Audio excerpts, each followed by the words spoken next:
prove themselves worthy of reclaiming the Sword of Zariel, the final key to perhaps redeem Zariel and perhaps in turn save Elturel. Um, Mordecai, after like a good 10 seconds of like silence after let me pull this up. Yale, a ghost of Yale, I should say, one of the Hell Riders that served underneath Zariel when she was an archangel, had kind of posed to the party, who was willing to make the sacrifice to claim this sword. And about 10 seconds passed by, and there's kind of a silence, and Mordecai kind of stepped up onto the platform, and after surviving within the dream memory of Lulu, was seen fit to wield the sword. Um, Hatteron, Bongo, and Dimmick and Euroquin kind of just stood there and watched as this explosion of radiant energy exploded outward, decimating what the Bleeding Citadel was, Still being leaving followed. this massive. What? I said still being followed by Didgeridoo Man. Sorry. Mm-hmm. Oh yeah, for sure.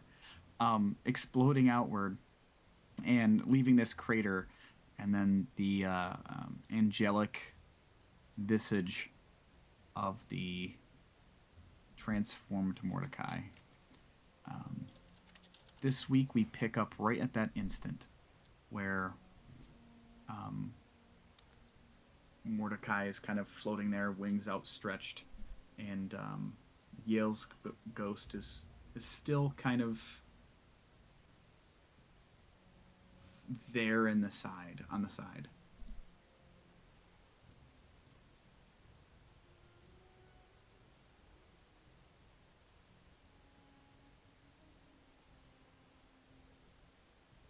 Yurquin, what's your reaction to seeing this situation now? Um, Urquin expected Mordecai to be the one to step up, so he's not surprised, but definitely taken aback by the transformation.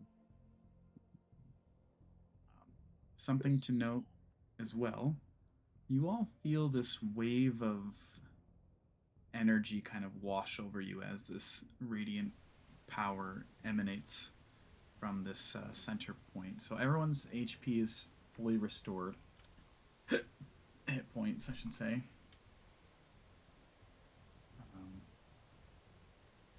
Is there anything you'd be doing at this moment, Euroquin? Just arms crossed, waiting. Aderon? You see someone who you've been traveling with for quite some time kind of completely transform after claiming the sword. What are you doing in this instance?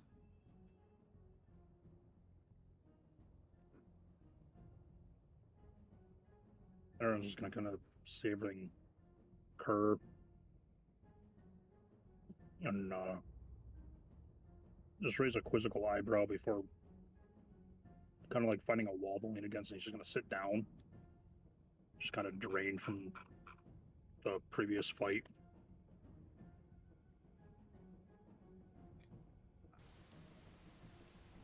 Bongo's there as well, just kind of looking upward and just kind of.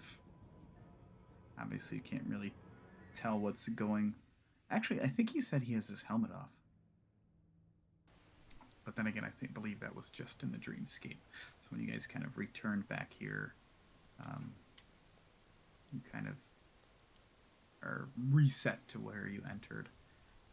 But you can kind of see Bongo kind of looking up at you. With Jeffrey on his shoulder.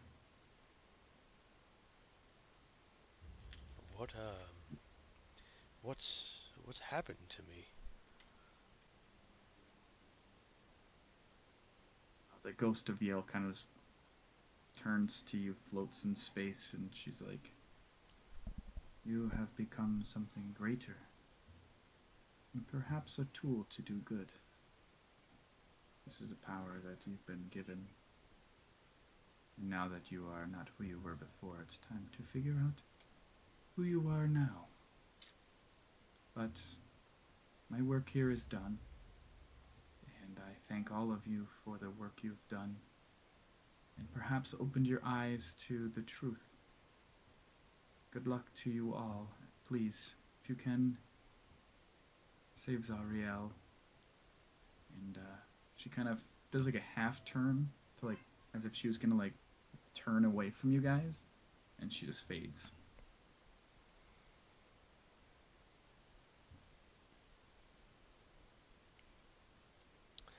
I'll I'll float on down to the ground.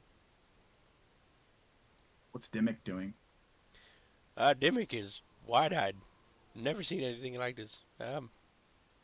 Pulls out a notebook, puts his glasses on, starts writing everything down. Fair enough. And is just kind of slack-jawed the whole time. This is incredible. This is beyond, man. Of all the reading have I ever read something about this with my sage background? Uh, I would say you can make a history check. Oh, Oh man. still made it in 11. It's you've never heard of anybody rising from mortal to a celestial being. You've definitely heard, you know this for a fact that mortals can become deities based on who we worship. But as far as a regular humanoid, for lack of a better term, to rise up and become some sort of angelic figure is not something you've read.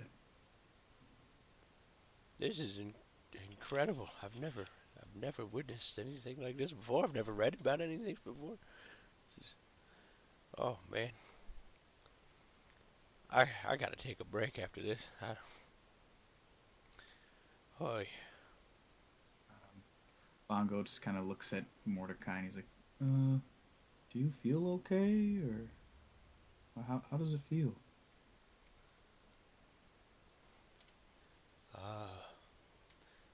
it's hard to explain. I feel different, but the same.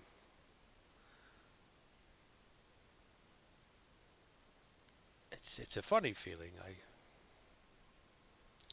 can't quite put my finger on it.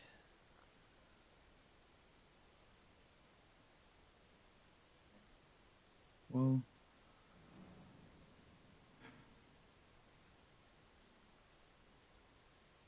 I appreciate you making the sacrifice. That's something that I couldn't do.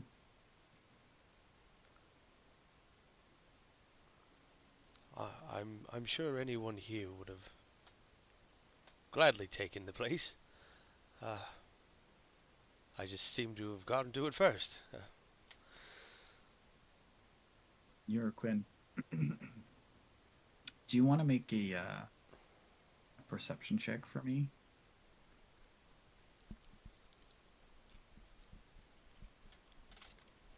You guys are like sitting on like where Nuke went off. Like there is a massive crater here that extends out from like the ground you're standing on, which is like literally just like the stone floor of the Citadel.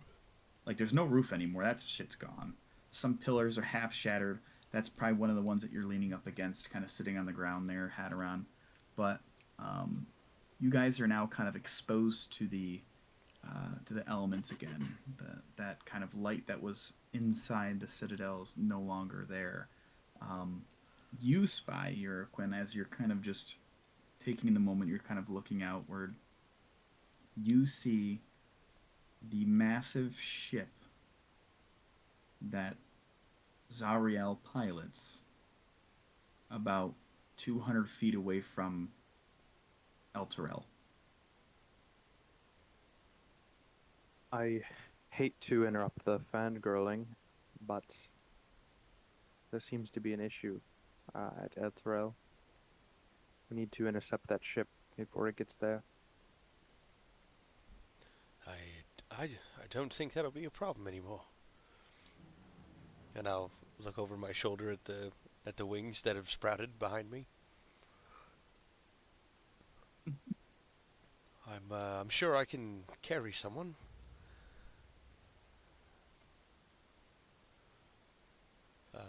Anyone for the first ride? Does this does this weapon What? have a sheath? Or do I just have to hold it the whole time? It would be something that you'd probably hold the whole time. I guess I You could could probably shove it in like a belt loop or something, I presume. It's just gonna cut my belt off. I'm gonna be naked. But there's not really a sheath that comes with it.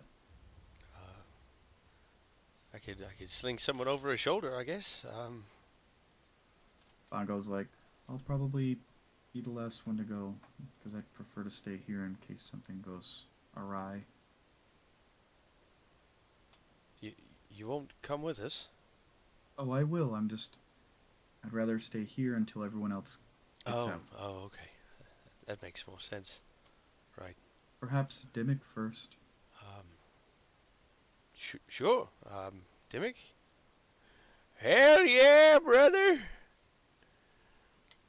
Lulu kind of swings down closer to you. Uraquin's like, "Doo-doo-doo." And you can see there's like a more of a lively expression on her face of just that kind of twinkle of hope. And she comes down and lowers herself to a position where you'd be able to hop on. Thank you, Lulu. Oh, Mount Lulu. Okay. You guys making a trip to Elturel? Because it's really not that far from where What you about guys are at. what about Hadaron? You gotta make a second trip anyways. Oh, that makes sense. Yes. Hadaron, would you like me to come back for you? Would you like Lulu? Lulu kind of looks at you, Mordecai, and it's like, well, we can probably just drop Dimmick and Uraquin off, and we can just come back and pick up Bongo and Hadaron. Oh, you know Doesn't what? really matter who rides on who. There are two people, aren't there? Yeah, that makes a lot more sense. All right, well, we'll be right back.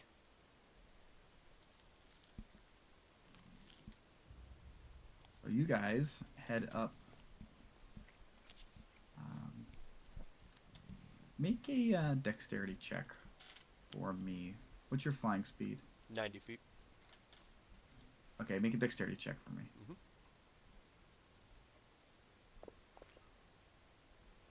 Oh, pretty decent. Nice. And I've updated the things on the sword for you in Huge. case you didn't notice. It should be. Okay.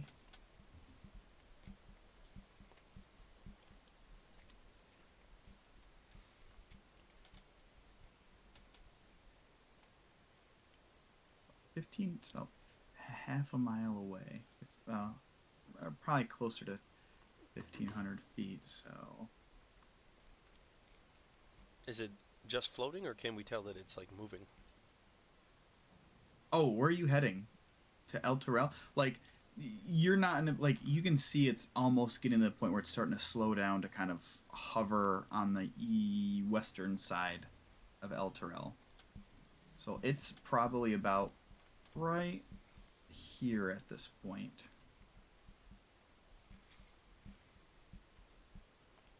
Is it over the city or right next to it, like perpendicular? It's kind of like next to it. I'd say I'd say we probably want to go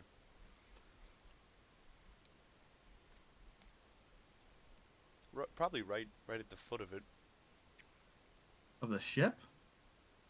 Yeah, I would assume so. Okay. If something goes down, I don't want it to happen like in the city. Oh, pretty fast flying speed. Let me pull up Lulu. Let me see what her speed is. Um, that one, this one. Oh, she's faster than you Ooh. are. She'll keep up with you, or yeah, she'll kind of hang back with you, and you're with Urquin on her back.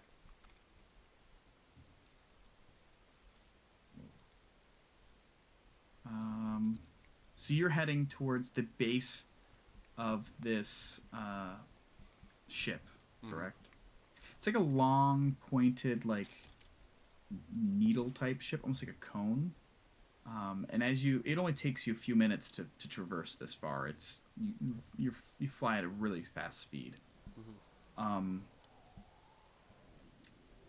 you get close to the base of this ship, and it's probably about 100 feet off the ground, where the bottom tip of it is.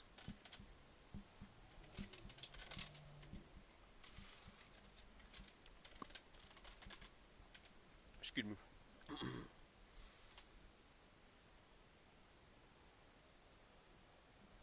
I will. Um, I'll drop off Dimmick and start making my way back for Hatteran. Okay. Lulu kind of lowers herself close to Dimmick for you to hop off Urquin if you're so inclined. Yeah, I'll hop off and wait. Okay. So they head back and pick up Bongo and Hatteran. You can see as you're traveling across this lateral space here, there's still tons of commotion that's below El Terrell near the River Styx, in terms of like battle and combat and stuff. And thankfully, the spot where you drop them off, it's kind of like this desolated, like wooded area where you can kind of hunker down for some cover and not kind of draw any attention from the battle that's taking place about 500 feet away from them. But you guys head back and pick up. Bongo hops on Lulu. It's kind of funny to see, but It's probably smart.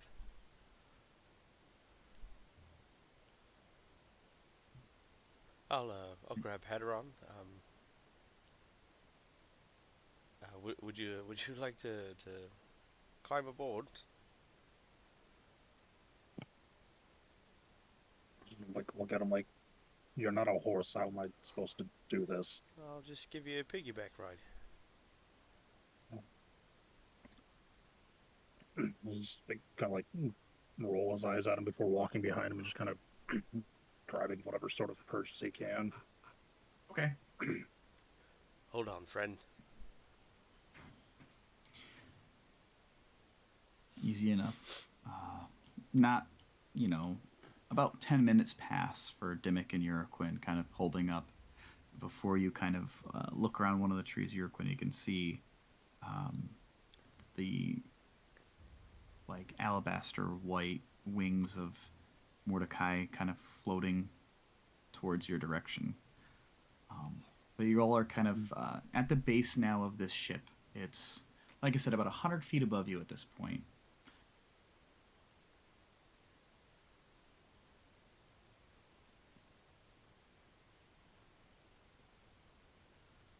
Well, what do you suppose we do now?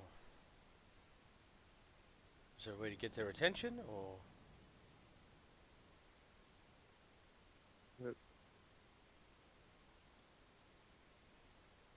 I assume they're going to land somewhere. That's In why. the 10 minutes that you have been kind of waiting here, Uraquin, with Dimmick, you guys have not seen it move at all. I would say Dimmick and Uraquin make a perception check in that period of time in which Mordecai and Lulu headed back. Yeah, Homie rolls a 12, still beats you. Lol. we perceptive AF.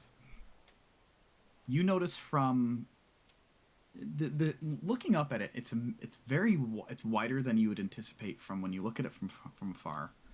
It's very kind of this bulky, arcane, like infernal, like ship. It's this kind of this dark steel material. You you kind of look around in this point where you can't see any kind of portholes that's down below, but you do catch about 700 feet up where the top of it is. There's some there must be some sort of opening up there because you see figures have been piling out and jumping onto the actual uh, ground of El Terrell. Like they are like boarding El Terrell at this point. Oh, I was afraid of that. Well, looks like we're going up. And I'll just grab Header on by the sitting his arm over my shoulder and just fly straight up. Wait, where are you going? Oh wait, no, I didn't see that. I'm sorry, you guys did. My bad. No. Even if you did see it, where are you going? Up to El Terrell. I mean. Oh, okay. Just making sure. He just like hops in the cockpit and drives away with it. drives the ship. Just the way you said up, it scared me. Flies straight into the pointed end of the ship, just impales himself. Freaking Happy Tree Friends style. I will relay all that information. Unless Shiraquin wants to. No, that's Bongo kind fine. of- I just. Bongo puts a hand on his chin of his helmet, I guess. And he's kind of in thought, and he kind of turns to Hadaron, and he's like, so there's this big explosion, and a lot of light, and a massive crater, and Zalrael brings her ship to El Terrell. I thought Mordecai just flew away with Hadron. Are we I all? would assume this would be before you jetted, because Uraquin said, hey, Mordecai, where are you going? And I would assume he would stop floating. Yeah, no. I would have brought everybody back, dropped them off, took a second, and then now finding out from Mordecai, and well, I don't know if Uraquin's saying anything to the group. Or not Mordecai, Dimmick. Jesus.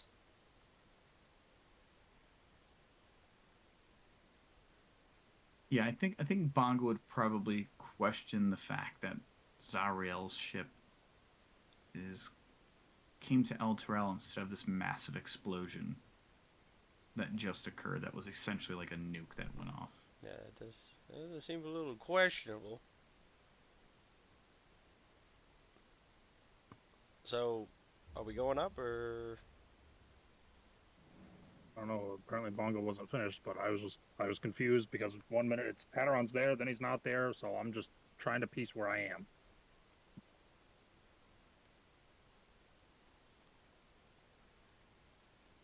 As of this moment, we are on the ground. Okay. So what was Bongo finishing to say before I interrupted just to figure out where the hell I was? Nope, that was about it. He was just kind of inquiring to the group, like, he's voicing his concern of, like, why is Zariel's ship... Why wouldn't it make a beeline for this massive explosion? Why would it come to the city instead? Any ideas? It's an excellent question. I don't really know. Well, she may know what the explosion is already. She's just trying to get her business taken care of. She may know we're on the way. That's exactly what I was thinking. What I was afraid was going to happen.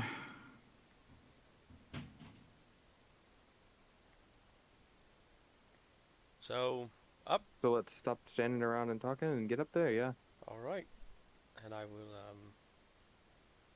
I'll do what I said before. I'll take Haderon's arm and I'll sling it over my, my shoulders and straight up. Here we go. Lulu's right behind as she had picked up Uruquin.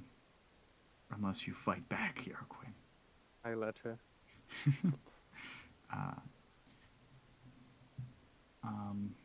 Let me share this map. Once we're up there, I'll go back down and grab Dimmick. Okay, Lulu does the same. For Bongo. On this map here, the ship the ship platform is probably about right here, and so that comes basically down, like way down there, essentially. And so, are you guys flying up to the eastern edge here? Or sorry, western edge. My apologies. I'd like to go. I'd like to fly up somewhere close to where they're boarding, but maybe behind some cover, like behind a building, to where we can get a good angle. Okay.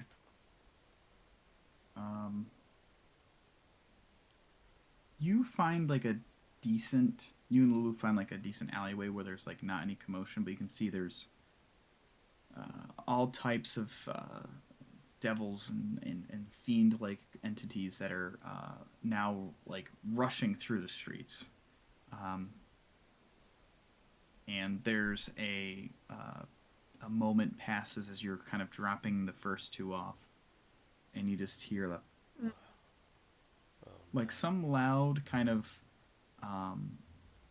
horn, but it's not coming from the entities that are kind of entering into Elturel. It's coming from High Hall. It's like that. It's that didgeridoo. Oh, not the didgeridoo, man. Yeah, you hear some sort of alert signal coming from the High Hall. And, like, from this spot, near kind of like, I'd presume... Whoops, wrong thing. I wanted my drawing tool. I would assume you'd probably be in one of these houses, probably over here, in one of the alleyways over there. Unless you wanted to deposit yourself somewhere else. No, that should be fine.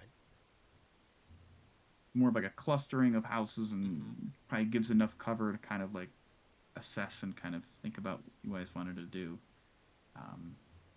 But you guys can see, even from this point, the High Hall is so much higher in the middle of the city because it's kind of like built upon this hill, this mountain of sorts. These raised platforms, essentially. And so, like, the sound kind of echoes out through the whole city. And you can see, like, near one of the houses, once you eventually bring up Bongo and Dimmick and everyone's in that area, you can see, you know, as the horn goes off, like, you can hear a few doors of the houses that you're near open, and you see, like, really roughed up human male, like, dirty, grimy, wielding a sword, just taking off. You see this, he's probably about 100 feet away from you guys. He's, like, down one of the roadways. You can kind of see his takes off after hearing the horn. I'll drop Haderon off and say, stay here. I'll go down and I'll get Dimmick. We'll bring everyone up. Keep an eye out. And I'll fly back down over the edge. Yeah, Lulu comes with you and picks up Bongo as well. Oh, can we jump into the other channel for like 3 seconds? You and me? I got a question for you. Oh, you me? and me. Yeah. Yeah, for sure. Be right back. To the riffing. You can You can role play flying down and picking up Demic. Okay, it's just gonna be a lot of white noise and wind blowing. Okay, fair enough. Oogala, oogala. Oh, this is a good time. What Too the bad for heck? Bongo. Yeah, me too, buddy.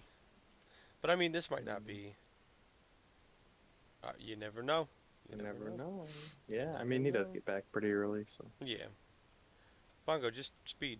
You live in Canada. Yeah. They're not gonna. What are they gonna pull you over and give you like a donut? What's gonna happen? Mm. I like that kind of policing. Sorry about that. Just tell them that you're on your way to you're late for a D&D session. They'll be like, "Oh, sorry, here's a Yeah. donut on the hoose." They'll understand. Oh yeah. Oh yeah, for sure. For sure there. Suckers gotta work. Lame. Imagine. It's alright. I've got an overtime shift I have to do tomorrow. Ooh. Oh yeah. Rough. But money. Oh dude, hashtag money for sure. Yeah. I'll get that all day long. Oh, scratching my nose. What is going on with Hadron? I missed that. I took him up. I left him there real quick, and I said, "Stay here, keep a lookout while I go get the others." Oh, So we poor went. guy hit his head. Yeah, gronk. It's bedtime. He's like, "Oh, you sleep." Yep. Sleep is sleep. Okay. He's like, homie's like, "Where am I? What the heck?" I thought he had him first, and now he's up and down. What? Now he's Yeah. sounding like Dimmick That's what happens when you have one funny colored eyeball. with just one eye, One eye. one good eye, Yes. One good eye and one great eye. one great eye, one grape eye. Grape eye, yeah. One It's actually grape. purple now. It went from green to gold to purple. Green to gold to purple. Ooh, my. What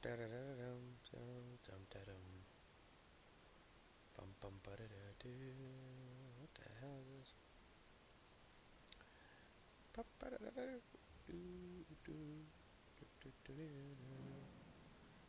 I'm just excited for next session.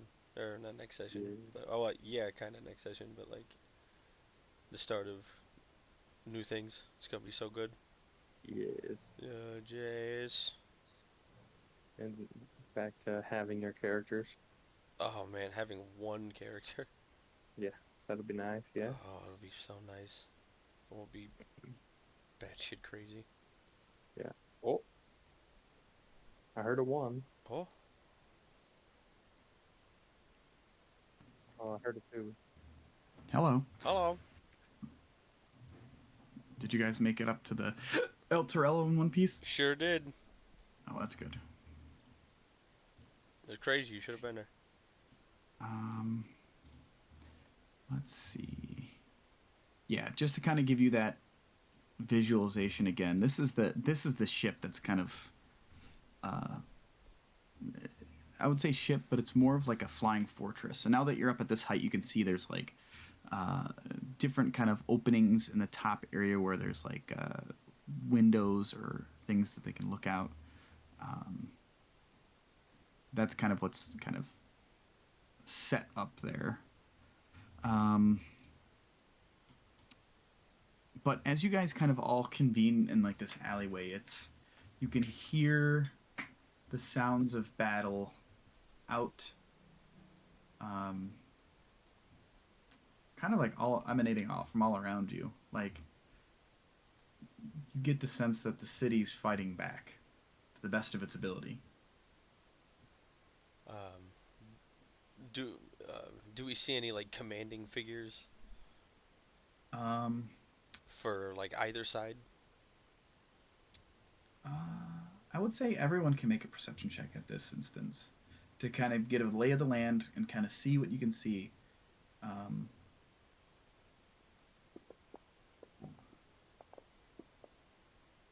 Oh, Dookie. Dimmick, well, Dimmick didn't do really well. Dimmy got a bug in his eye. Um, Uraquin, you notice that there is an entity that's kind of flying in the air that seems to have like darkened darkened red wings. That's probably about, I don't know, gosh, uh, a few hundred feet up in the air, and also to the east of you guys. That seems to be kind of yelling, and can't really make out too much of the voices and what this entity is kind of shouting, but like seems like it's kind of commanding uh, the entities that have entered El Terrell. You guys don't see anybody who seems to be leading the defensive battle. That probably with it being this soon and the warning horn going off, that whoever's kind of would be, leading the charge is probably still in High Hall. Mordecai, I think that there is your target. And I'll point to the flying figure. The rest of us need to get back to the High Hall and help them hold down. I think you're right. There's one flying figure. Is that correct? Yeah, there's like one main flying figure. As he points it out, you're like, oh. See outstretched black darkened wings. I will. I agree. Make haste to the High Hall, and maybe I can buy you some time. I will pop out a knell and start rushing towards the High Hall. Okay. I'll look at Bongo, Dimmick, and Hadaron, and I'll say, "Be safe. I'll see you shortly," and I'll take off, and I'll fly up to the floating entity. You're flying up to the entity. Yes. Okay. And then you're Quinn. You're heading towards the hall. Hadaron, what are you doing? So where are we in the circle that's on the map currently? Is that like where we landed at? Kind of like north of the Grand Cemetery there. Kind of as those two take off, Hadaron's gonna look over to Bongo and ask if Bongo still has his the scrying stone, or the what's the one he communicates with people with? Oh yeah, the sending stone. Yes, Yes. he does. He's like, do you want to use it? If you don't mind, I think it might be a bit of a help right now. It's got 2 charges. Yeah. He kind of hands it to you. So Hadaron is not super familiar with how this thing works. How the hell does it work?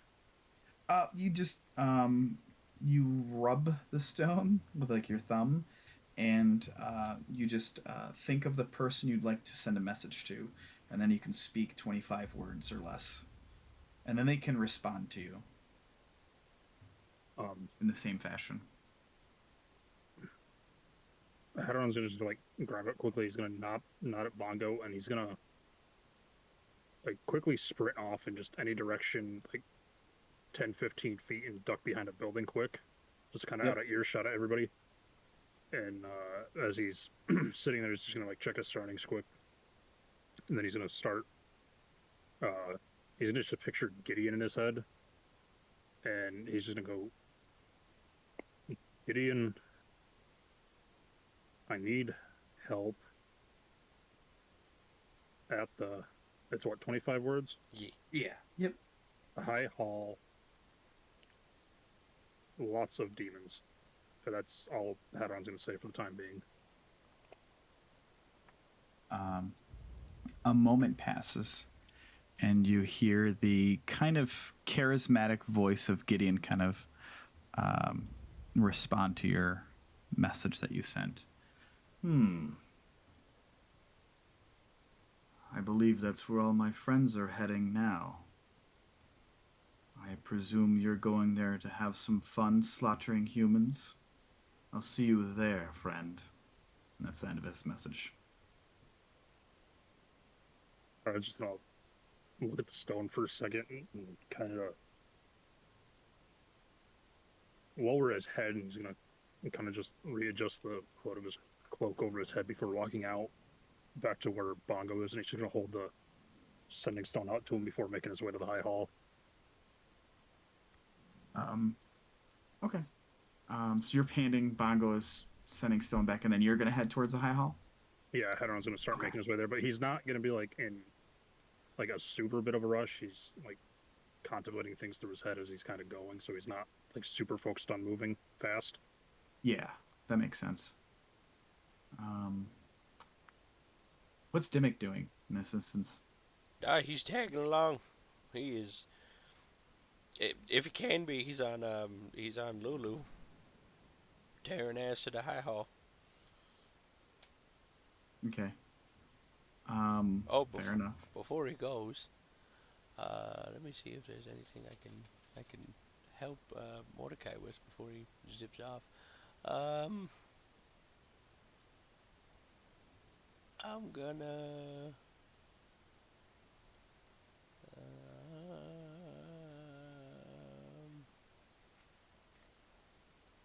I'll give him. I'll hit him with a bless.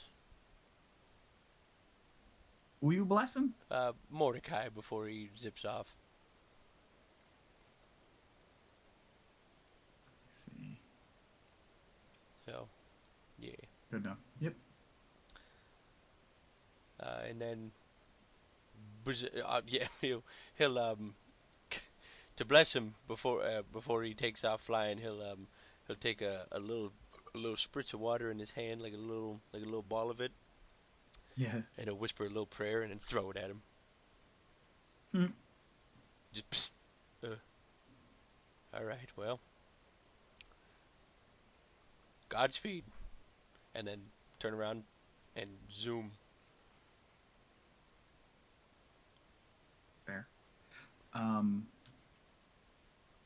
Bongo is going to put some space between you, Hatteron, and himself, and he's going to probably give you about a 50-foot head start, and he's going to be bringing up the rear, just kind of give you guys cover, and just kind of make sure that nothing sneaks up behind you, but he's also kind of keeping an eye out behind him as you guys kind of slowly make your way through these streets and alleyways. And at this point, you're starting to notice, Hatteron, that a lot of whatever had entered into El Terrell from this fortress has quickly made its way into the heart of the city, or what's left of it. So there, you hear some fightings down some of the streets and alleyways, but it's hard to kind of like, you don't really see anything immediately. You don't really like kind of like, no one's really calling out for help. It sounds like the general sounds of like city combat. Let me pull up this. I might be able to. That is not what I wanted. Is that incorrect? That is really funny. One of these things in Sirenscape is like not showing the proper stuff Oh yeah. for it. Da-da-da. That doesn't even make sense. That's so funny. We try to find some cool music for this. Let's see what this gives us.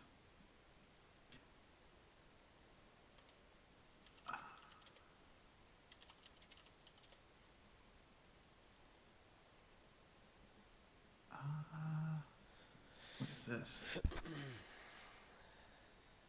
don't think this is going to be what I want it to be. Probably going to be this one. Give me a moment. I just rather would like to try to set up a good... Oh hell yeah. This is the one I think we want. Now, did we only get our hit points back, or did we get like the full benefit of a long rest? No, just a hit point boost. Okay. Just wanted to make sure. There, this is the right sound. Literally called Race to the High Hall. Perfect. So, yeah, like I said, Hatteron, like, you hear things, but you can't really pinpoint, like, I would you kind of more focus on heading straight to the High Hall, and Bongo is too. Um, I will get to you, Mordecai. I promise. I'm That's not fine. gonna let you hang out, but I think there are things happening that I want to make sure I touch on. Yeah. Quinn. You're riding the back of Anelia. Yep. Um, you're kind of galloping through the city streets, and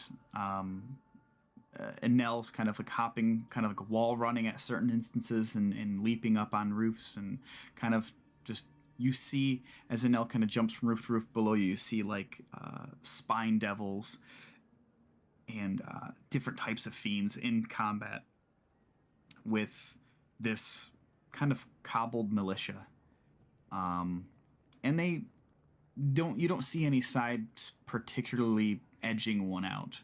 They seem to be holding their own, which is a good sign that you take and kind of continue to head forward. Um, make a perception check as you're running through. 12, not horrible. Um, and then just roll regular d20 for me. Can I switch those? Trust me, you don't want to. Oh, okay. I keep them. Um, as you're kind of riding on the back of Anel, you kind of feel your body sink and almost feel yourself be absorbed into Anel. And to eventually, there is no Anel, there is no Urquin. It's just you. You're looking down, you can see your hands reaching out, galloping over the rooftops.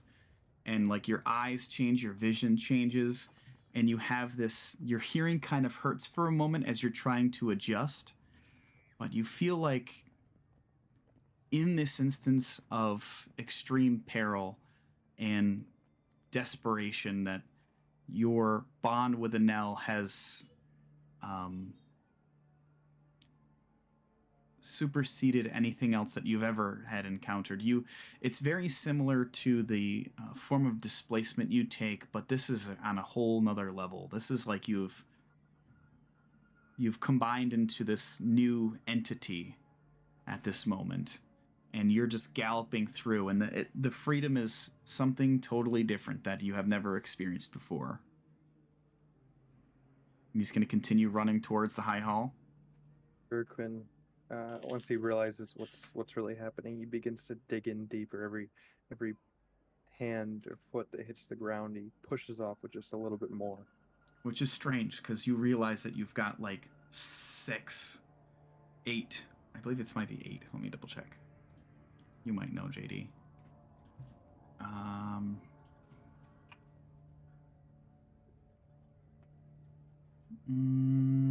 6. Okay. So you're fucking jetting. Hadron Bongo, you're making your way towards the High Hall too. Mordecai,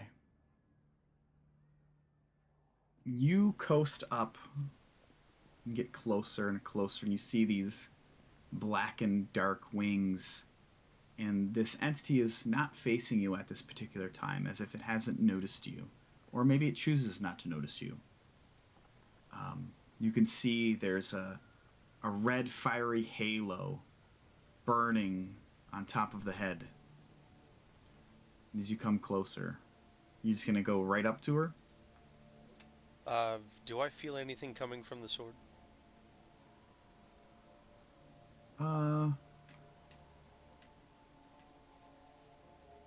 I would say not at this moment. Not at this moment.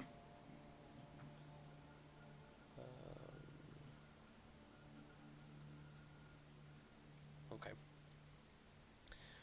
Yes, I will. I will fly up, probably like 10 feet away, but directly in eyesight. Okay. You kind of whip up there, and you get, as you said, within 10 feet, and you notice the sword, you kind of look down, like you kind of, it's hard not to notice as the sword grows extremely bright. And you see the fiery red eyes just look at you. Does the sword Well- convey any sort of emotion? You just hear one word. Master.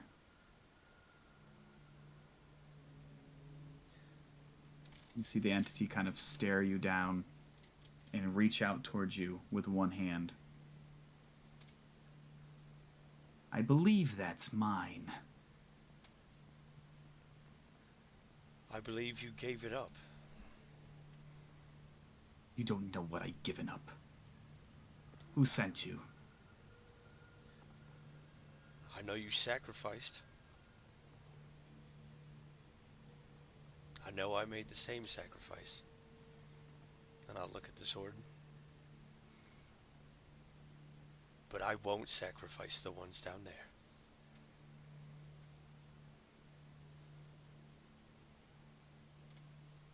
We are here to stop you. What is it you want? Every demon dead. Every devil dead. I wage a war here that you cannot comprehend. Give me my weapon, or I will pry it from your dead hands. False angel.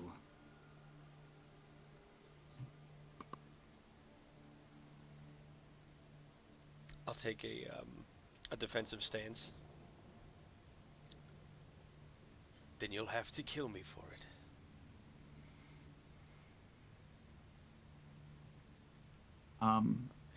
Her eyes lock onto you. And she's going to use a legendary action.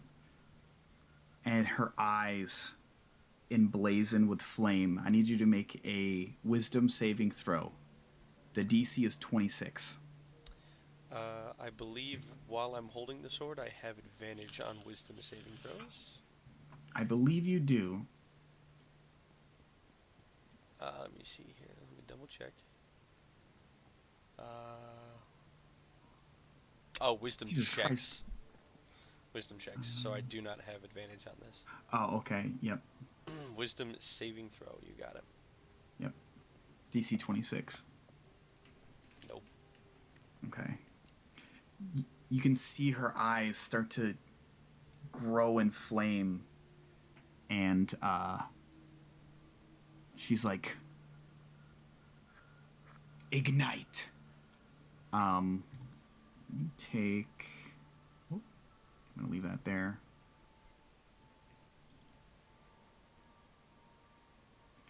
"20 points of fire damage as your being ignites in flame. And you're currently on fire at this point. Let me see. I will, I'll use my new wings to, kind of spin as fast as I can to put the flames out. Okay.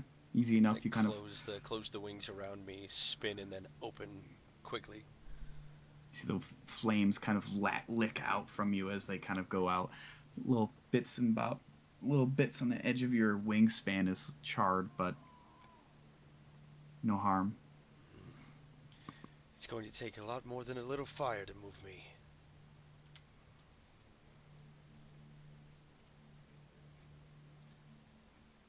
But He I smiles will at you and crosses her will arms. not let you pass.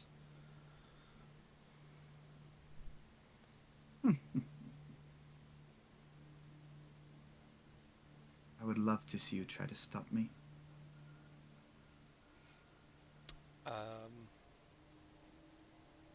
Just for... let me see here.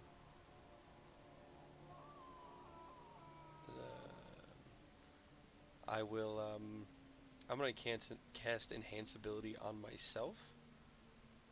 Okay. Using Bear's Endurance to give myself 2d6 temporary hit points.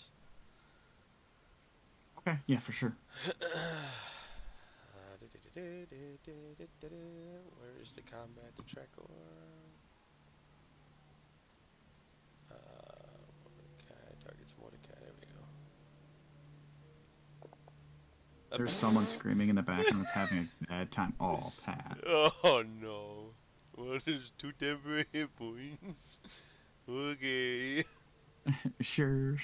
And I will continue to take a defensive stance, and I'll hold. I guess I'll hold an action, waiting until she comes in range to strike. Or actually, you know You what? see, yeah. I'll take the dodge action. Okay. You see, she has this this warhammer kind of on her clip here.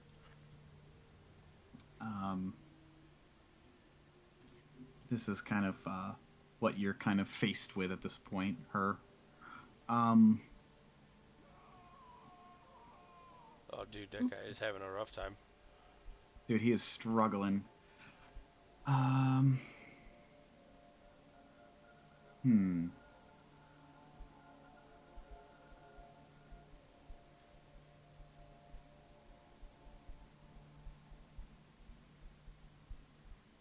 She's going to close the distance, and she's going to pull out this warhammer, and she's going to. Actually, first she's going to. I'm going to put her in the combat tracker. Okay. The first thing that she's going to do.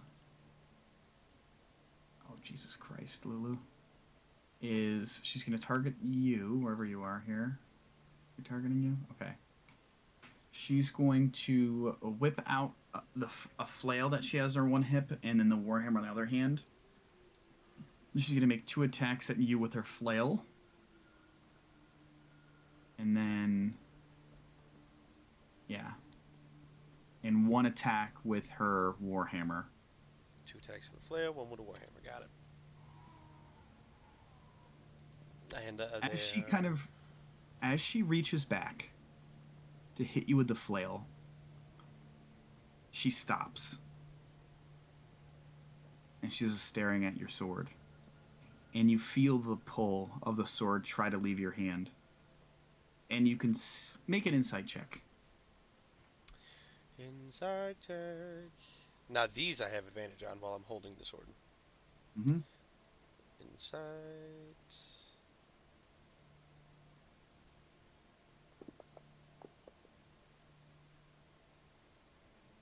How's a 30?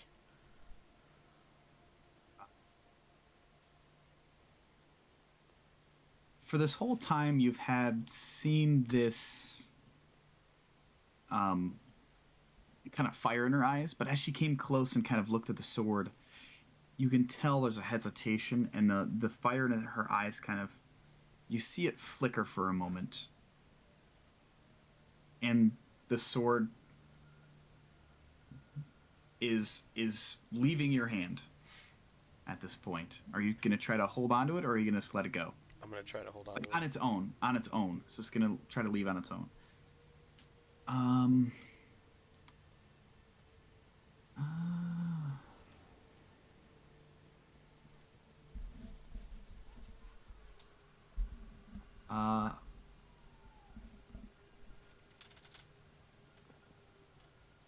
me see.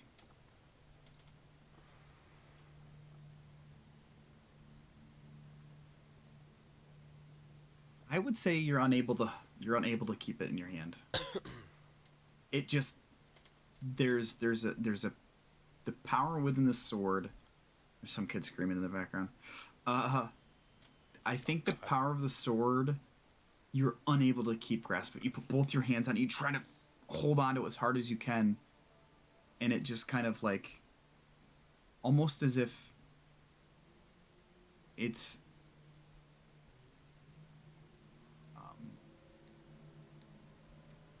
the feeling you get from the sword itself is redemption. Redeem. Let me go. Hearing that, I will willingly let go.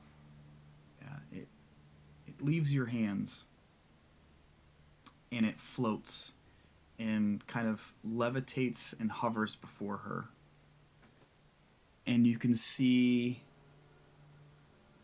the internal struggle at this point. Going back to Dimmick and Uraquin, because you said Dimmick's riding Lulu. Yeah. You guys make it to the High Hall. Dimmick, let me see. Very, very similarly at the same time as from what you can see from up above. Like, you look down once and you can see Uraquin and Anel running on the rooftops, and then you're you're keeping an eye out, and you look down to check to see where Uraquin and Anel are, and you just see an enlarged version of Anel. Holy shit. What? Did we lose him? Look around. Can I see him anywhere? Make a perception check.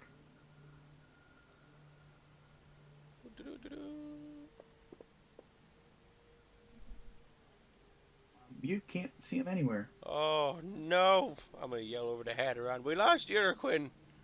Hatteron is in the dust at this point. Never mind.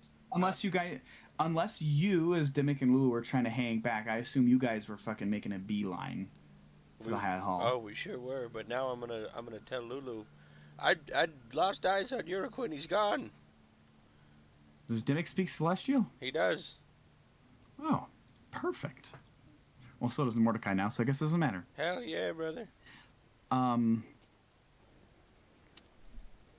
Lulu's like, I don't know where he went, but I can see Anel. Perhaps I can probably speak to Anel when we get there.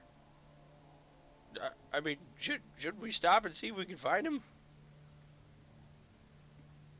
Do we have time? I don't think now's the time. He can hold his own. You know him. You're right. Damn it. All right.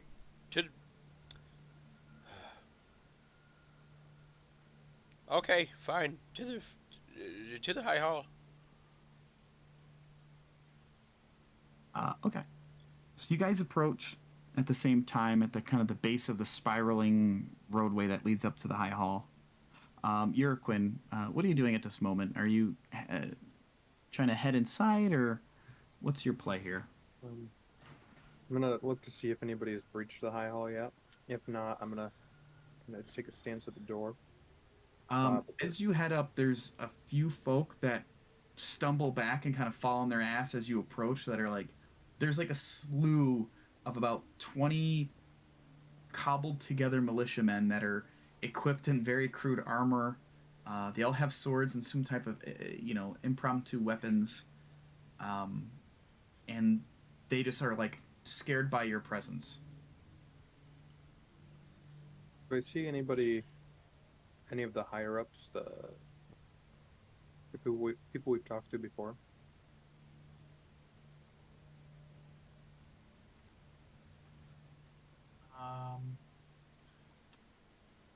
Make a perception check.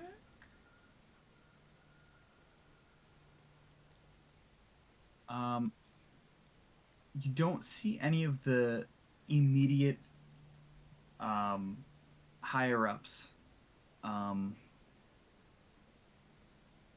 You do hear somebody say, "Oh, I wish Older was here."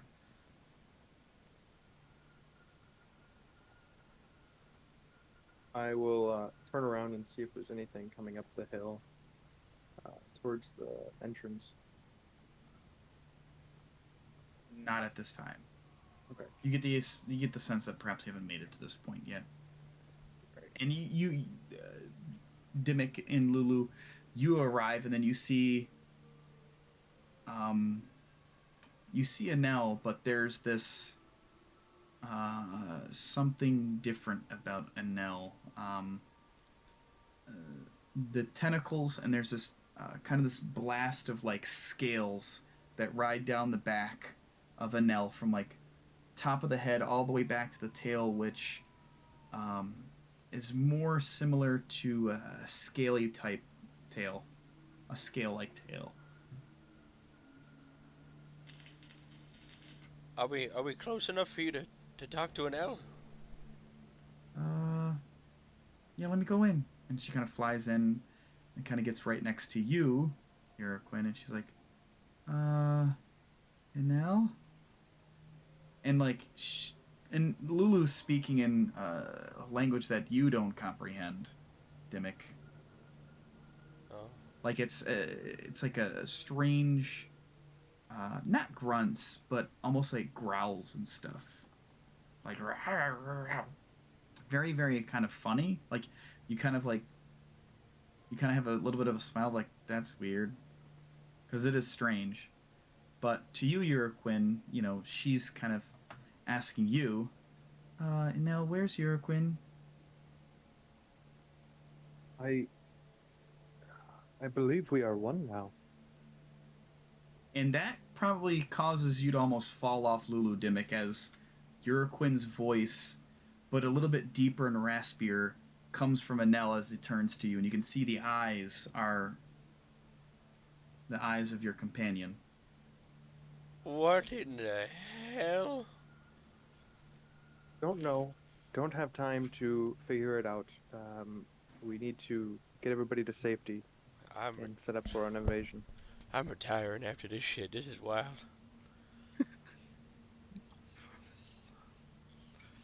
Jurgen will try to hop up the main building here, like from platform to platform if he can, and try to get to the top. Or not to the top, but up to that balcony-ish area. Yeah, for sure. Make a dexterity check.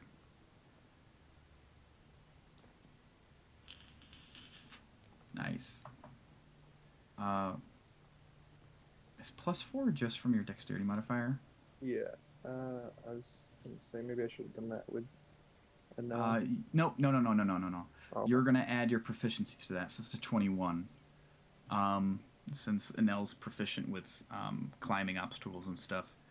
So 21, yeah, easily. You hop up there and you have a nice view. You can see there's you kind of look out towards the city, and you can see that this militia has kind of, you can tell that majority of the flames and the buildings that were on fire when you guys originally came here have been kind of settled down. That Raven Guard was able to kind of rally the citizens here and kind of reclaim back the city as best he could. But you can see now that there are folks kind of spread out, and there's little tiny combats that are occurring. But you also see at this height, you can see that Mordecai and the entity that's kind of floating there, there's a bright light emanating from between them, two of them, like this bright blue light.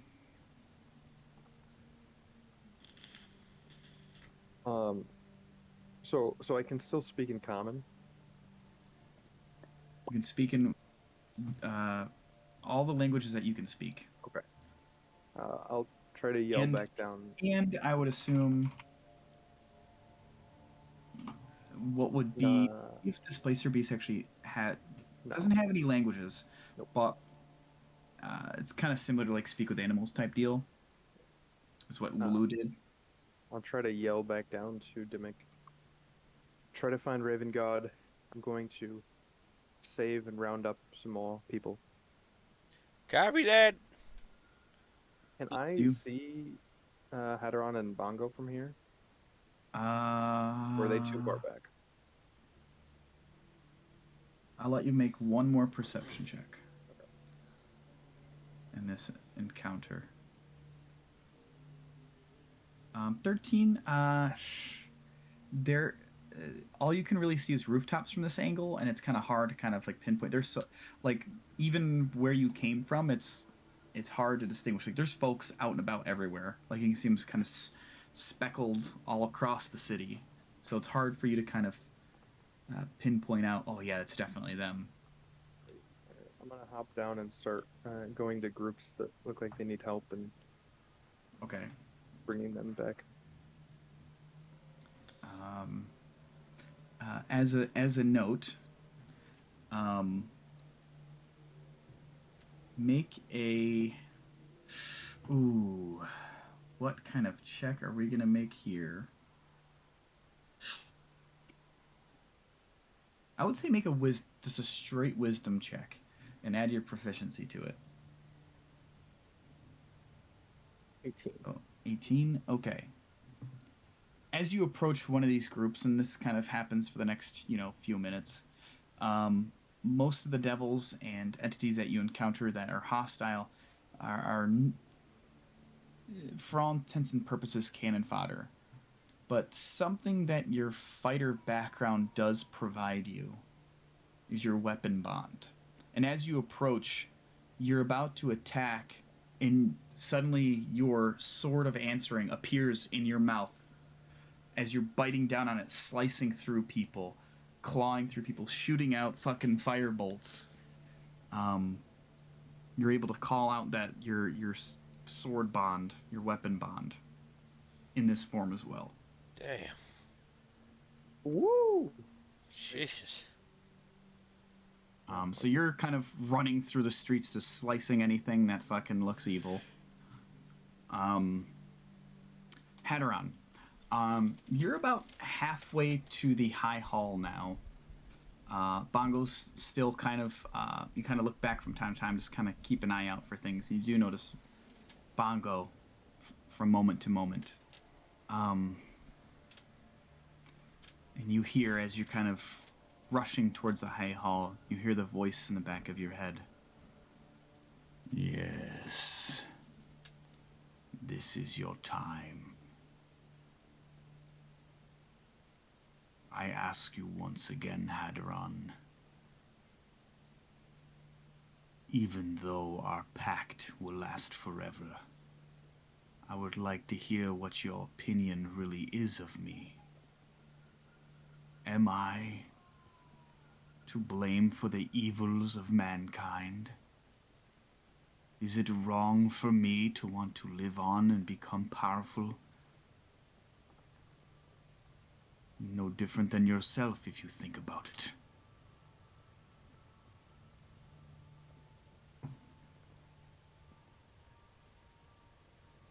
it. Is that him done talking? Yeah. Well, I know there's times when you like pause with him before saying stuff about other things. That's why I asked. Yep. And as Hadron is walking and he hears him in the back of his head, he's gonna kind of like just like twitch a little, not fully expecting it.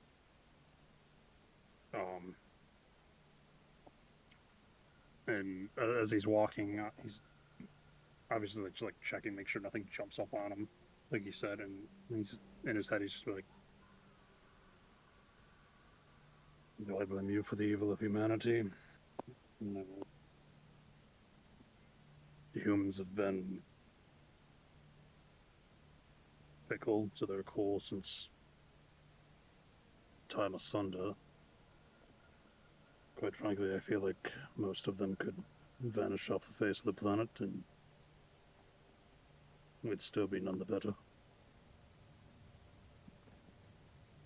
But as for you wanting to live on and gather more power, do I feel you're wrong for that?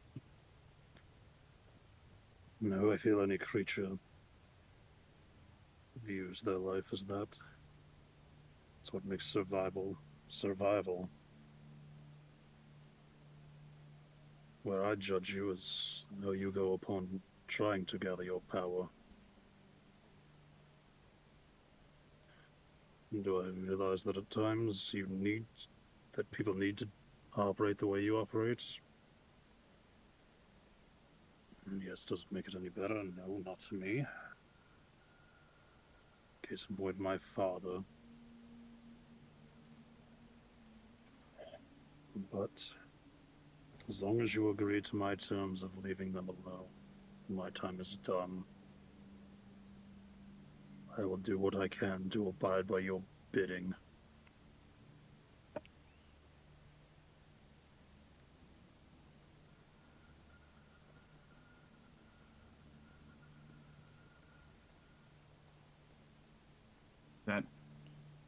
all you say to him?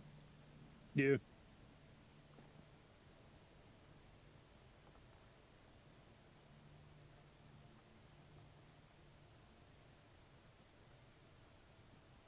A moment passes, and as you're kind of continuing to move through the city, and you hear him kind of reply, "Yes, perhaps it's time for you to meet your full potential of a knight of Vecna. Do you desire more power as I did once? I'm prepared to give it to you, for I fear you will not survive this encounter."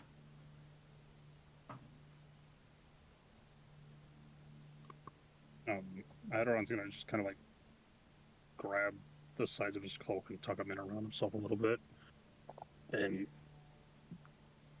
not so much of a smile is gonna play across his face, but like just a small grin, and he's just gonna utter back, "Are you questioning whether I want power, or are you questioning whether you want your future soldier to have the power to do what you want done, when you cannot go to where you need things to be done?"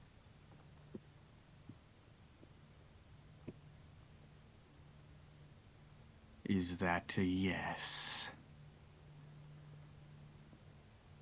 You know full well, Vecna, that no matter what befalls me, I've already pledged myself to you. You making me stronger just means you're going to have a stronger piece on the board once this is all over. So if you're willing to give me power, so be it.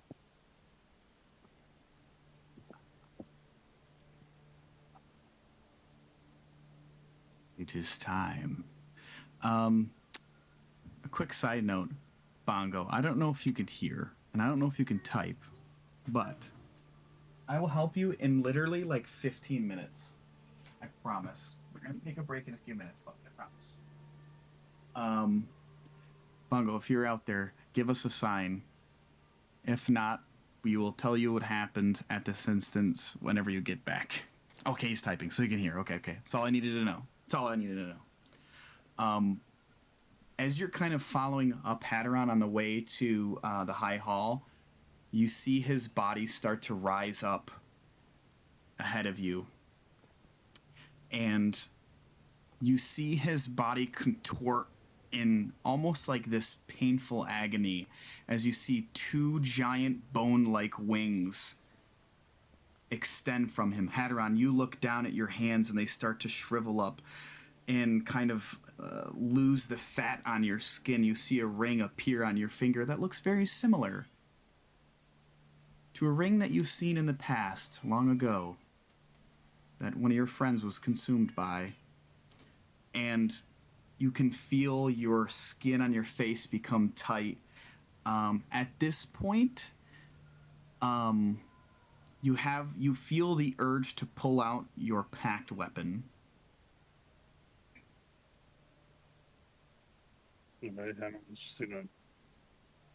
Would it be like it would just like kind of just flick into his hand because his brain just like kind of thought of it in that second, or is it like something like he's gonna have to like physically do? Like, because I feel like with how you're saying this, just him like getting that urge, it's gonna trigger his brain to be like instinctively, and it's just gonna poof in his hand and kind of like even surprise him a little bit. Is how I would picture it kind of happening, but that's me. If that's how you imagine it, that is exactly what occurs. You have that thought of your scythe, and it just appears in your hand. But now it's about 20 feet long. The head of it is probably the head of this blade of the scythe is about a foot wide as it comes down to a point. There's two skulls dangling from the top, and it feels like light. It's light as shit in your hand.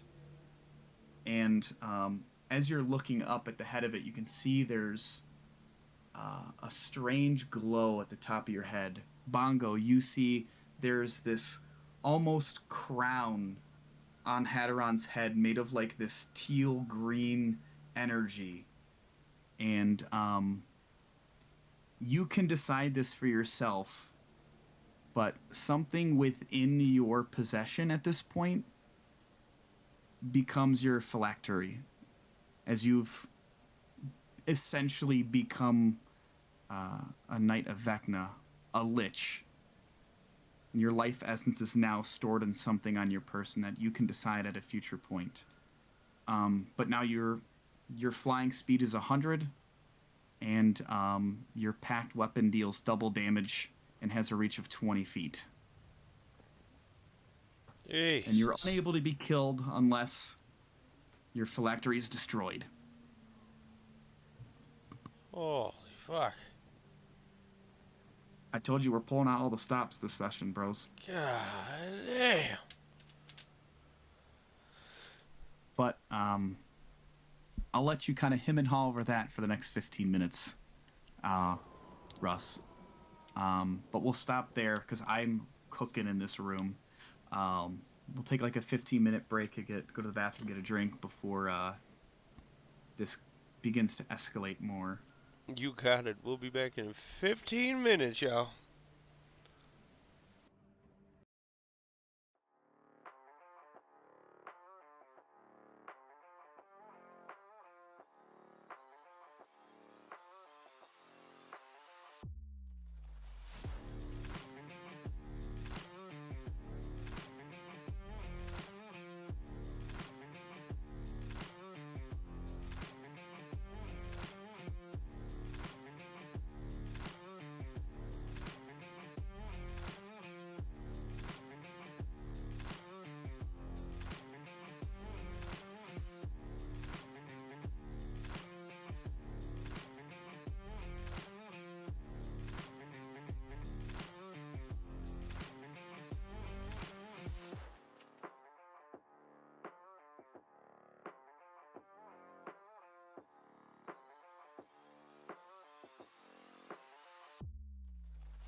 Hello.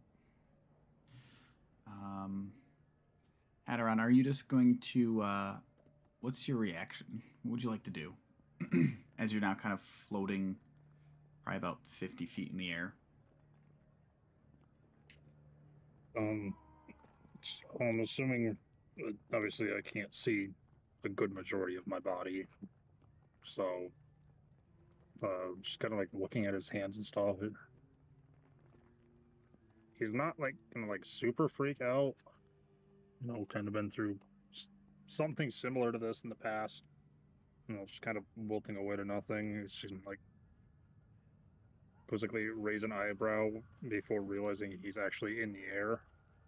Like half expecting like Mordecai or Lulu to be near him. He's gonna like spin around to look for him, not seeing them.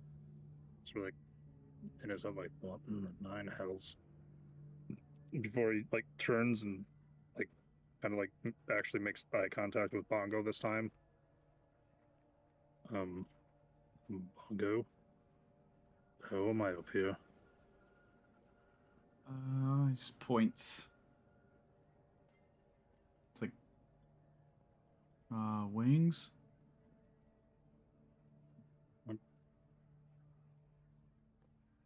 And Adam's gonna like look side to side really quickly as far as he can. And what in the... And then just like quietly in his head, he's just like, Vecna, what in the nine hells did you do to me? I made you the best version of yourself. A tool of destruction.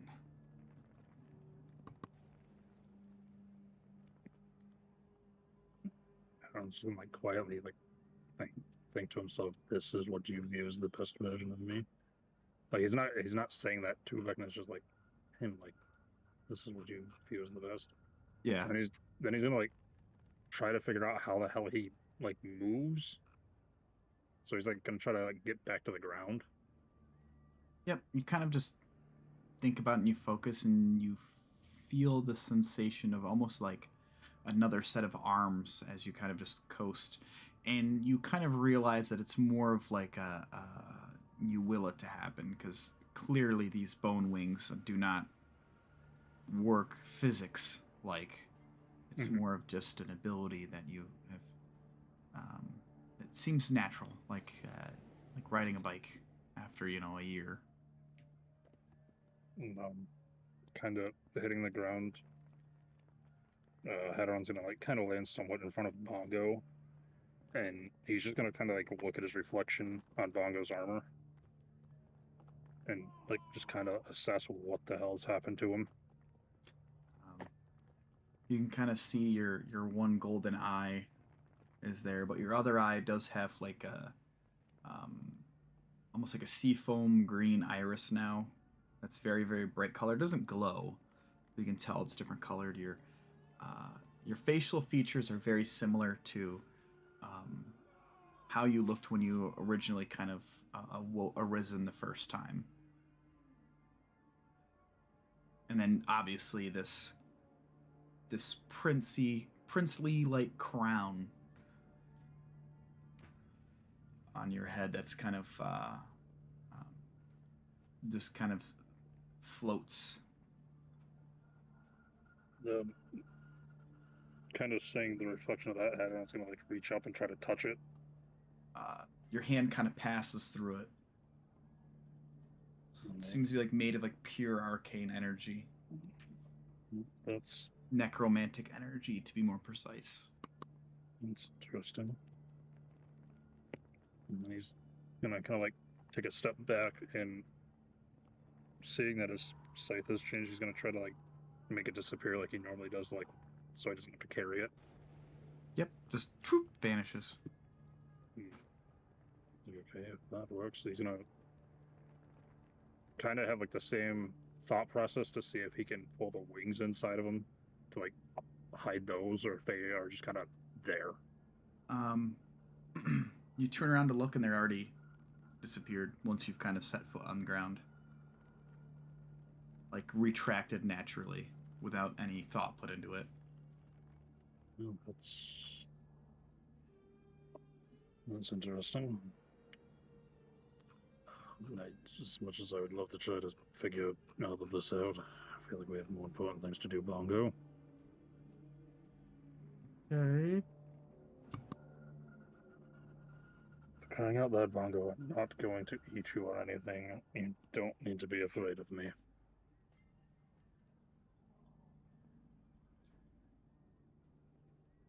Can Oh, I be sorry. afraid? I think you're at the High Hall right now with Urquin. Right? Where the hell are these two? I We're put only it on the map halfway. about halfway. Oh shit, never mind. Because Well, they're running on foot. Yeah, they were like running on foot. Well, not even running. They were just kind of like moving their way through the city. well, fuck me. Never mind. I didn't see anything. I'm sorry.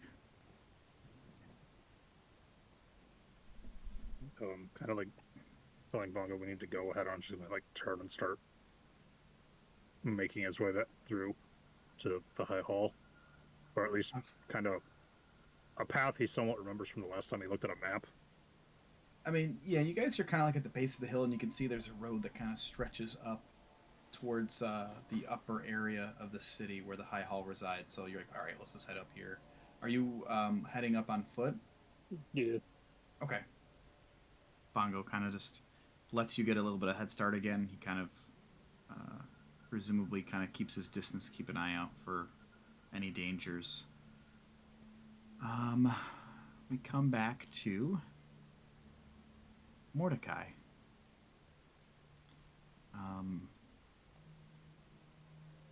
You can see Zariel just looking at the blade, and there's some hesitation there.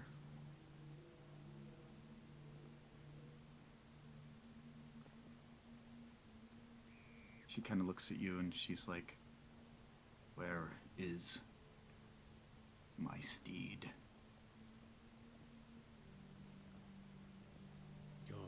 Your steed? Where is Lulu? She's on her way to the High Hall. Bring her here now. I can't do that.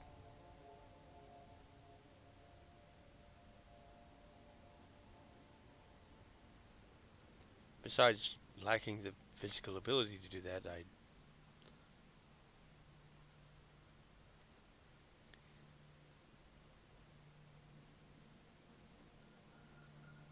what would she think?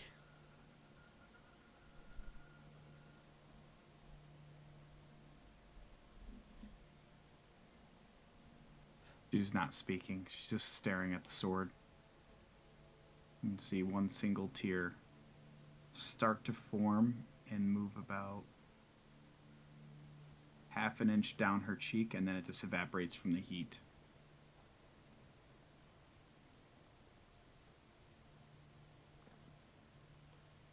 Zariel. You can come home.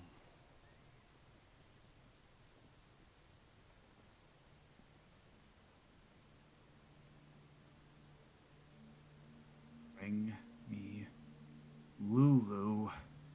Her voice cracks for a moment. The demeanor has changed ever slow, just for a slight moment.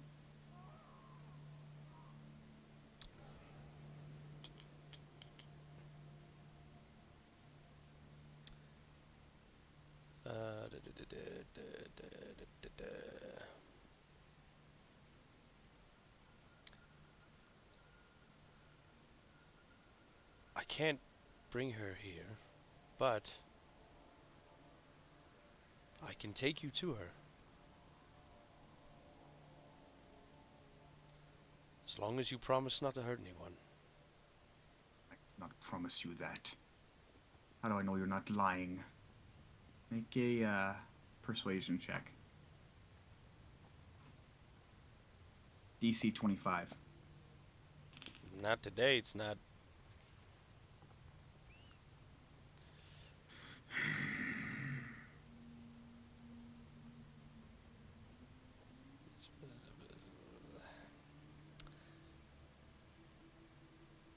just as a precaution, I'll. Do I notice that she's getting just irritated? She's you I'll say this. You see the fire in her eyes begin to grow. Like this is a do or die situation. Literally at this point. You Fantastic. can see that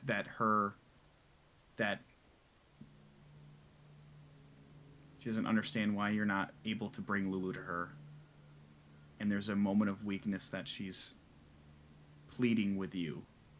You can tell that there is a crack in her defense.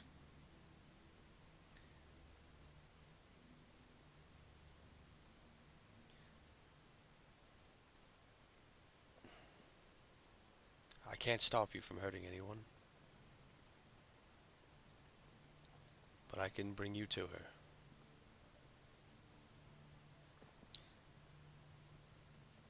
Come. Where is she now? She's at what we call the High Hall. It's not far. As as those words leave your mouth, she grabs a sword and vanishes.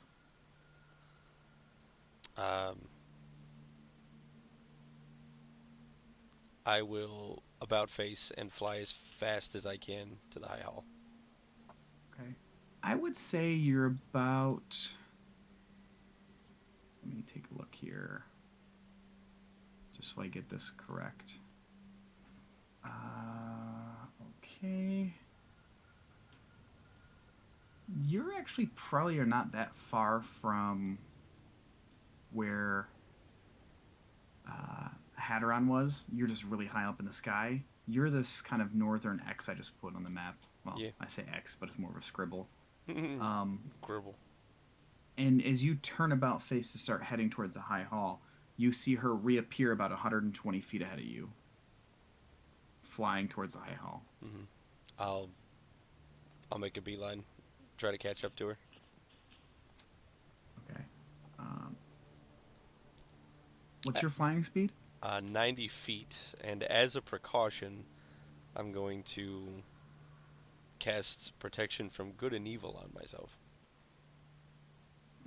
Done. Done and done. You can see her start to put distance between you Okay. and her. Can I Um, use go on. can I use all of my movement and dash to try to keep pace with her, or For the first round, is protection from good and evil it's an action? Okay. Yep. So you can the first quote unquote round. That's probably the main reason why. She can move. I'll say make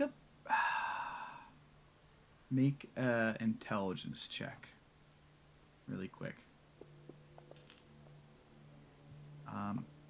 She seems to be flying at speeds that you could almost not catch up to her even if you tried.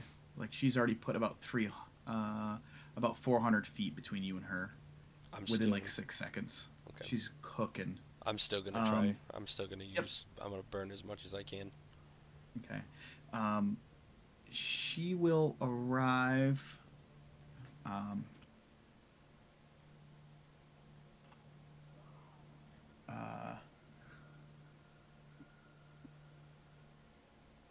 Probably about 20 seconds before you, above the High Hall. Let's see. Quinn, are you probably focused on the combat in the streets? Yeah, that's mainly what I'm doing. Rounding Okay. people up. Okay. Until I notice a presence back at the High Hall. Okay. Roll a d20, just a straight d20 for me. What is going Awesome. on? Let's go. So, you were just running through like this main straightaway here that leads north of the High Hall, and you're just clearing it out, and you make it to the end of where the lava pool is, and then you start darting back towards the Hall to make a second round to clean up anybody else who you weren't able to kind of defeat first round. And you notice in the sky that darkened entity with this this blue glowing light in front of it, kind of just flying at extreme speeds towards the High Hall. And then you kind of also see, probably like, a few hundred feet behind it, you can tell that Mordecai is flying as fast as he can to catch up. I'll turn and start running for the High Hall as fast as I can. Okay. Dimmick, Yeah. what are you doing at this instance? Right now, it's just you and Lulu somewhere. I'm contemplating the choices that I took to get here. So is that guy. Yeah, I mean, I'm in the middle of hell. I just watched somebody turn into an angel. I just watched somebody else turn into a displacer beast. And I'm riding an elephant that can fly. And is also an angel. Christ. I'm looking for who did he tell me to look for? I don't know. He was a beast, and it with a person's voice. I don't. I'm looking for Lulu. Who are we looking for? To keep an eye out for Ravengard, I think. That's the one. But the dude over there said that he wasn't here.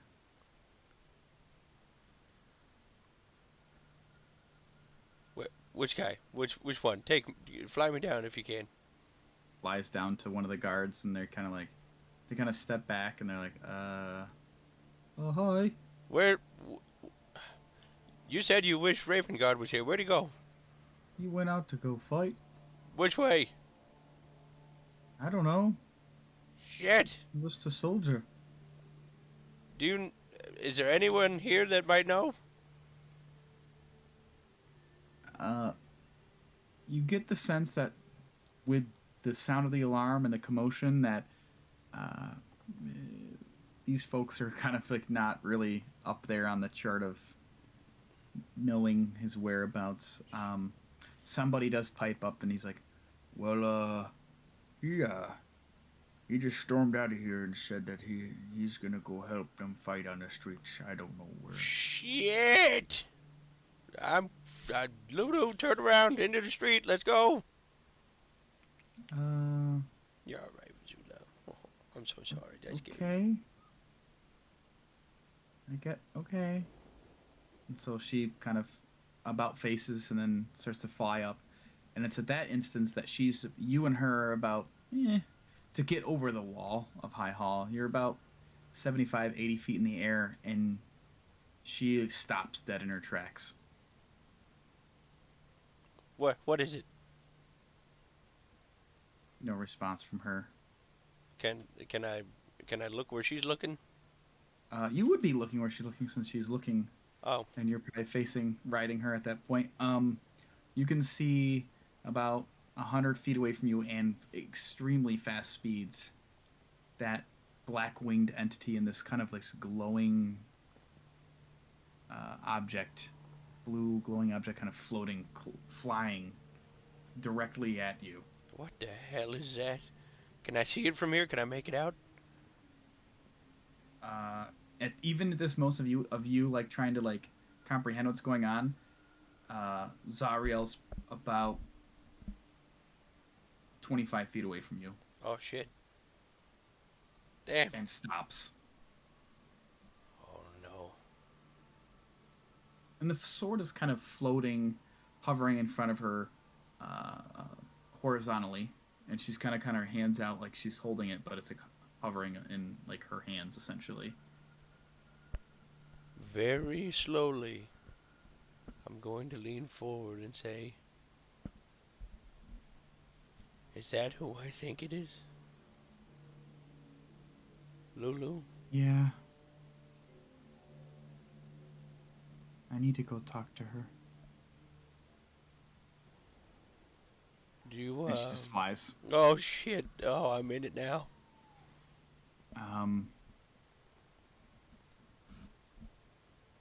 About a couple seconds pass by, and Hatteron and Bongo, you kind of crest over to the top of this area of High Hall, and it's right about 100 feet in the air above you, Hatteron. You see, Bongo sees Lulu and this black and winged person, devil, floating above you, and you can see that bright light blue shining. It's like a beacon, essentially, at this point. And you're, like, directly below. As we cross the knoll, Hadron's gonna cast Alter Self on himself to kind of reappear how he was, since Bongo's the only one that's seen him this way. Okay. When we reach the top and we see everything above us, he's gonna stop and kind of look at Bongo. I'm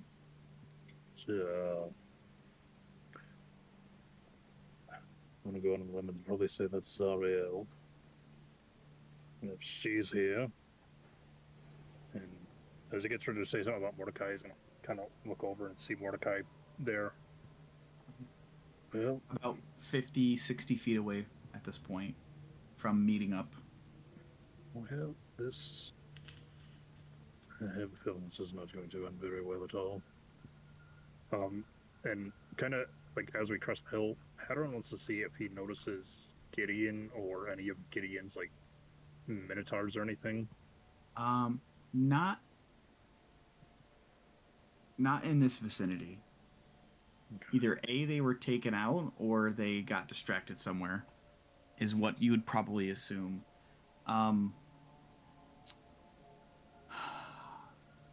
You're kind of like at this. You are basically on the map of El Terrell. You guys are about on the capital H. In between, between capital H and lowercase a. So they're kind of floating above you. Quinn, you're about 50 feet away from Bongo and Hatteron. That's his name.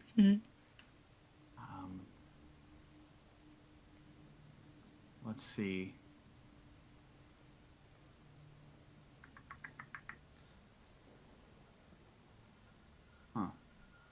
And you approach Quinn, and you, Hatteron, and Bongo kind of see Enel, but in a different, like there's something obviously different.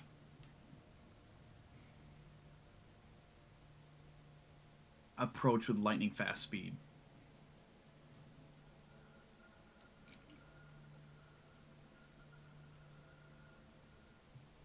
What am I looking for?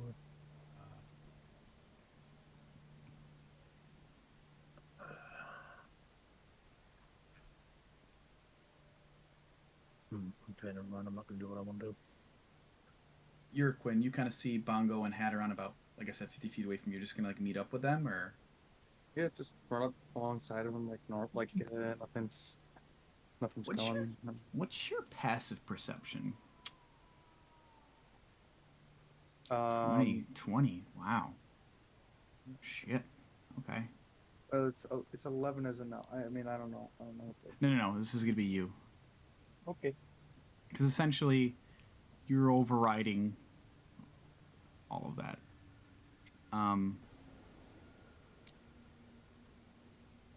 You do have the ability to ununite, if that makes sense. I feel You, that. you can sense that, like, that you have that kind of the instinct, like the ability is there if you're so desired. Right. Um, okay, I'm just gonna pull this out, and I'm gonna put you guys out here where this map is. Okay, Dimmick, Lulu are probably floating in the sky like here. Zariel is out here. You see the map loading for you as I'm putting you out there, Pat? You're Okay. She's not targeting you anymore. Where is Bongo's right here? Padaron's right next to him. I would say you're Quinn. In your form, you're about right here. 5, 10, 15, 20, 25, 30, 35, 45. Yeah, it's about where it is. Does this look okay for you guys? you're Okay. Your passive perception allows you to kind of pick up on a lot of things.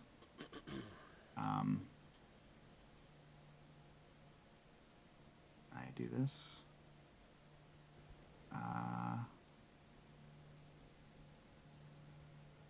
Let's see here. Gotta make sure I do this properly. A little bit of a setup. My apologies. Oh, Jesus. Make that a little bit smaller. You too, calm down. Boop. Okay.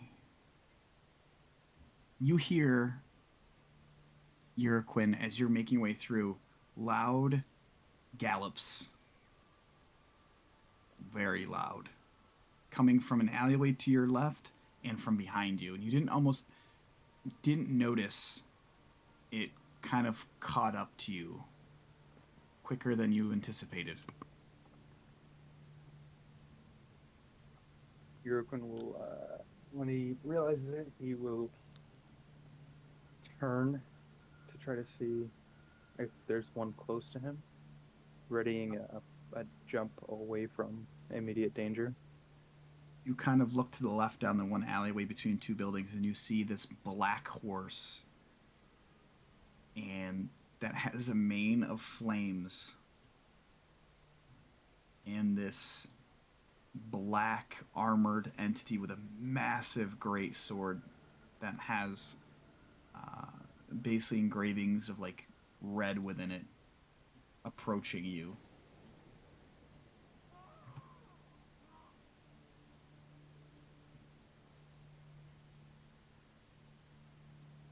If it looks like it's going to try to run me over, I will jump out of its way, but if it's not, I'm just going to stand my ground. So here's Facing it. the predicament we have, boys, is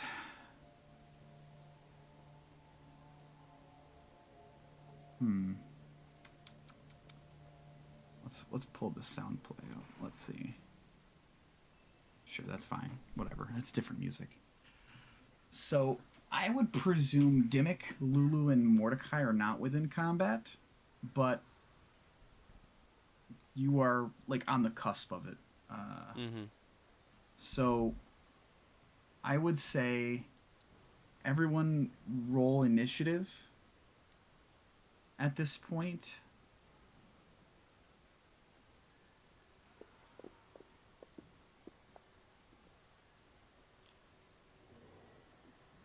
Jesus, Wild Bongo appeared. not 20 on a wild bongo. Yep. Sheesh.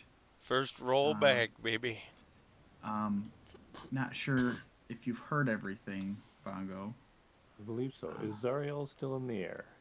Yes. So the Mordecai, Dimmick, Lulu, and Zariel are about 150-ish feet up in the air above you guys. First off, in the beginning of combat, can Hadaron and Bongo make perception checks? Now you're looking at Enel.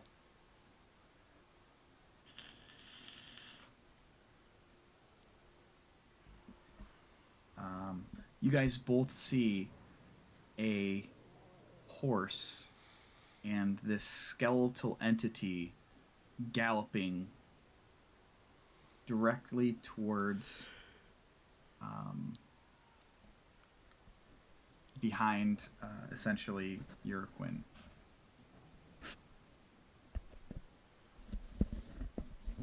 But start of the round, did everybody roll initiative? Let's see. Yep, we're good. So start of the round.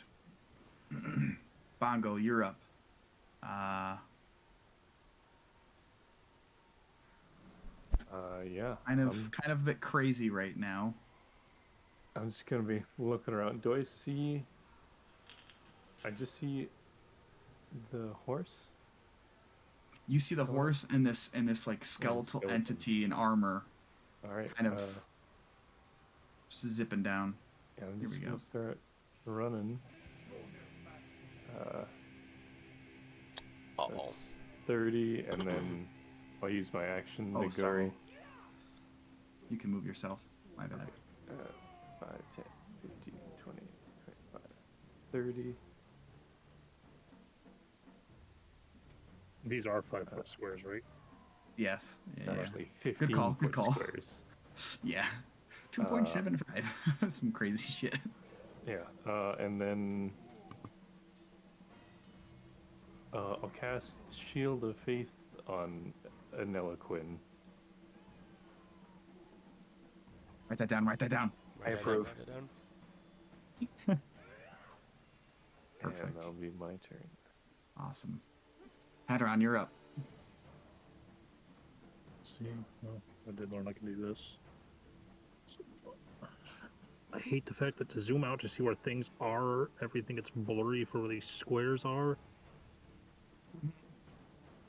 Well, hold on. I can do this. Oops. I can turn on the grid. Thank Okay. you.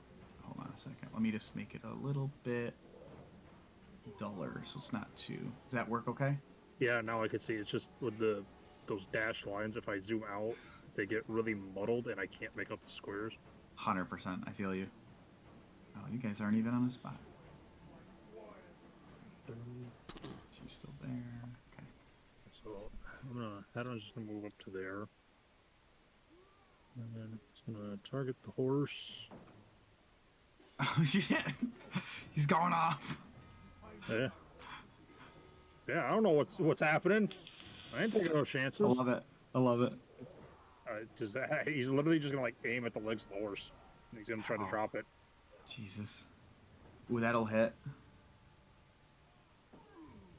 5 damage. Okay, let me write that down. Write that down. Write that down. Write that down. Beautiful. Okay. All right. The second one until this thing falls. Ooh, that'll hit. Jesus. All right. You gotta be kidding me. The dice trolled the shit out of you.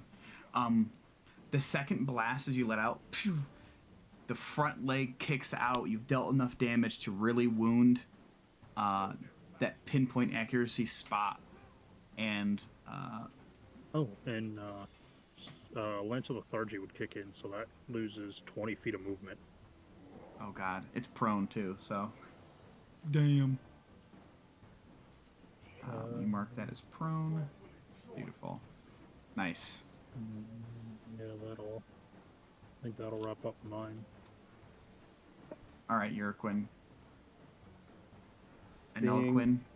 Yeah, seeing these two kind of focusing on that that thing over there, Irokun will run towards the skeletal one, and I assume I get Anella's movement.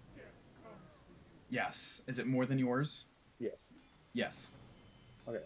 So we're gonna take off 5, 10, 15, and we're gonna try to kind of do a.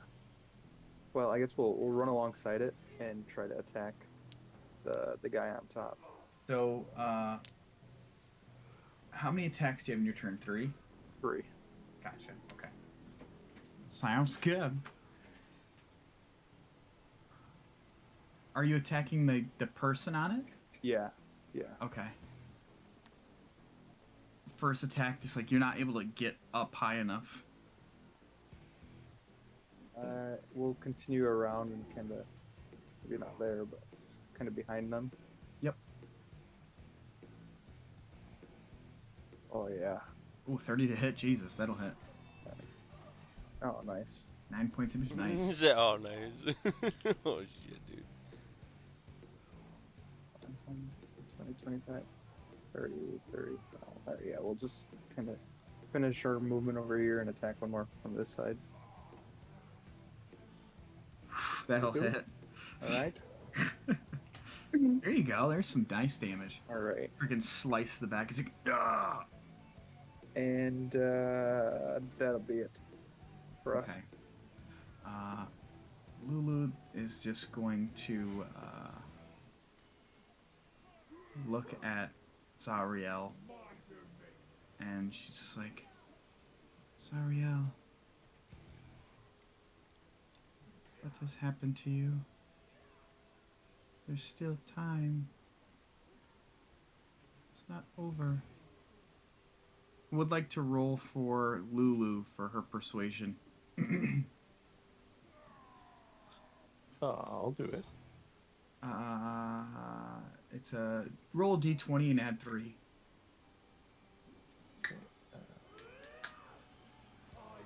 17. Okay.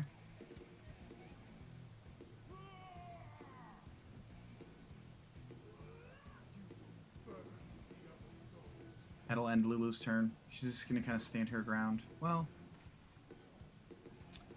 actually, she is going to shape change. She's gonna use a 9th level spell, Jesus.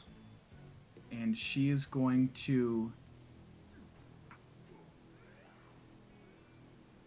Where are you, Ditmick? Here you are. I'm Put you fucking right squish now.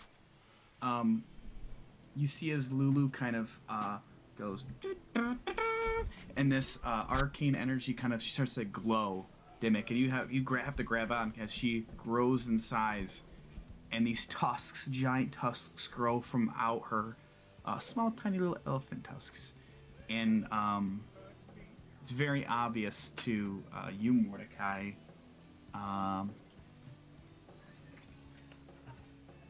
What? No, I'm okay. Where's Mommy? Well, you're very kind. How about you go watch, just go chill out for a bit. If you're hungry, I can get you one. Alright, I'll think about Because you don't have any candy in here. it. Thanks, buddy. What a guy. I love you. Okay. I hope you heard that. 100% did. Freaking so wholesome. So, but it's hard for everyone kind of on the battlefield not to kind of notice like this massive mammoth form of Lulu, of the true form of Lulu. That'll end her turn.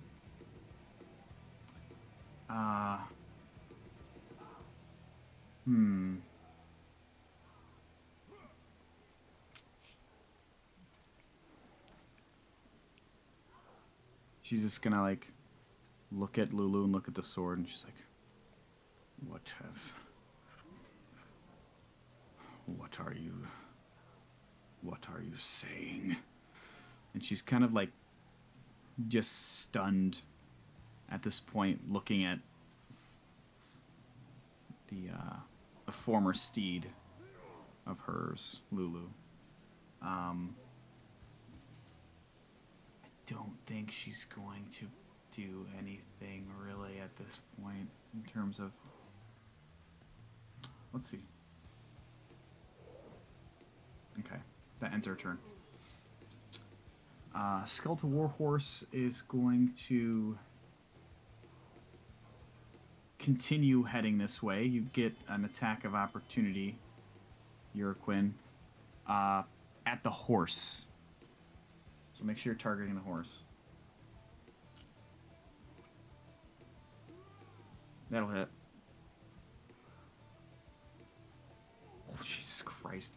You slice the back legs as it runs away and shatter part of the back bones on the legs and causes it to like face plant in the dirt and cause the skeletal like entity to kind of get flung off.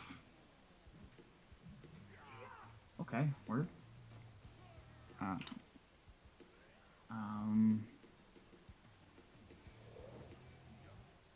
That literally just ended its turn. Nothing you can do now.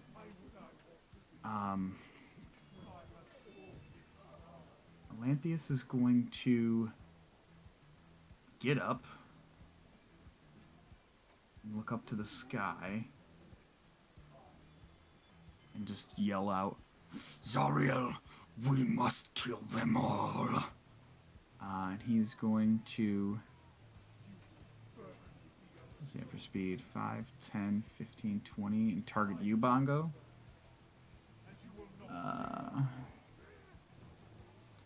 It's going to attack you 3 times with his longsword.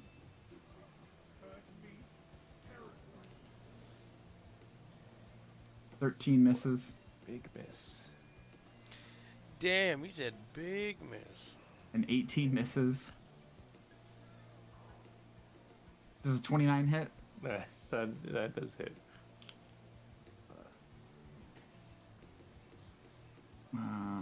It's going to deal...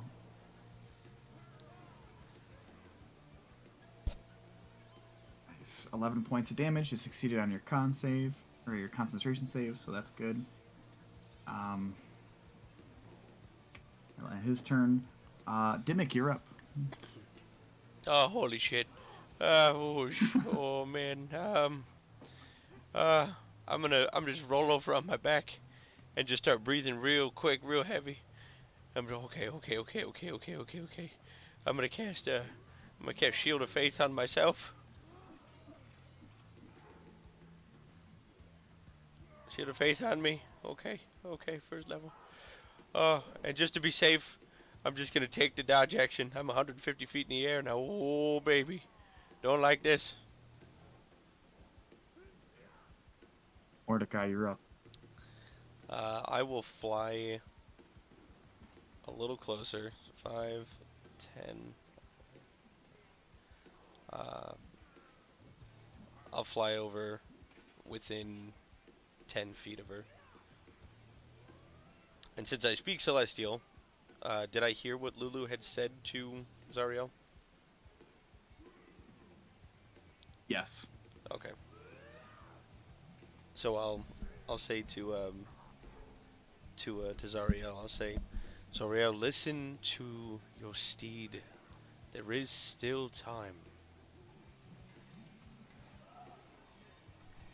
Make a persuasion check.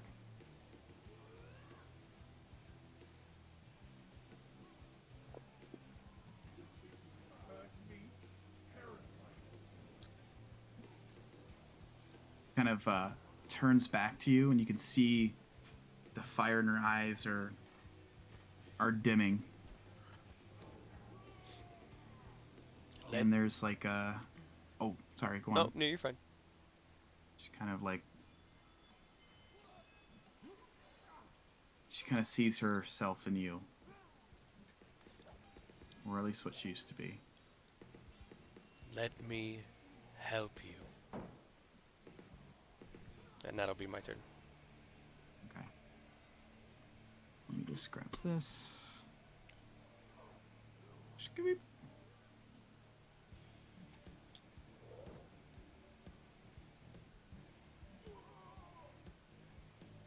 Okay, so really quick, I guess let's finish this up for Bongo. He had to add his 13th level really quick.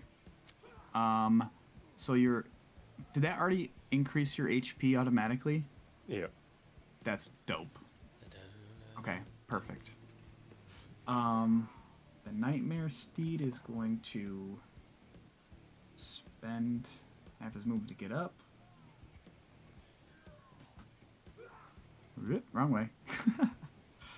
Ooh.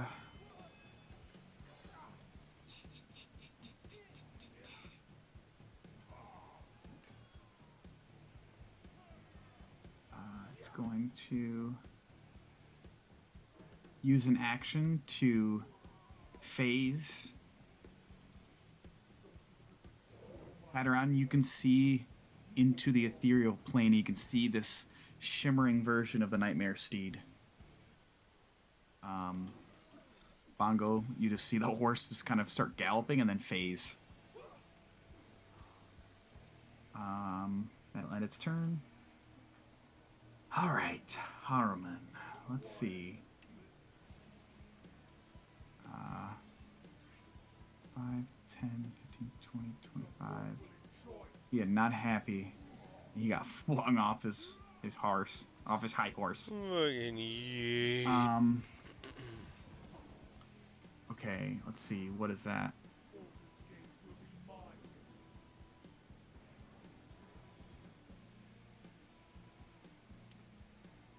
You would just hear him just scream out, "Rah! Get away!" I need Hadaron and Bongo to make a charisma saving throw or be frightened.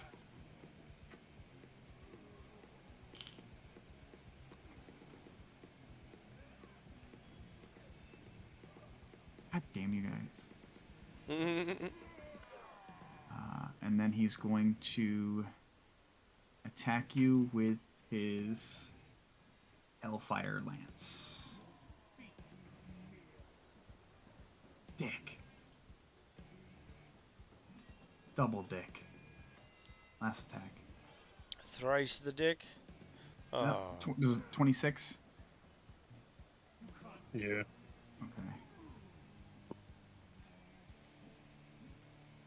$30 points of damage as this lance ignites with flames and stabs into your being. That will end his turn. Bongo, you're up. All right. First, gonna move just one square down, so Hadron is in range of most of my stuff. And then I'm gonna take 2 swings at Olanthius here. Yeah, just normal swing. Crimson Short Sword. Oh, man. It misses. And I'll come back swing. Come to the back swing. Misses.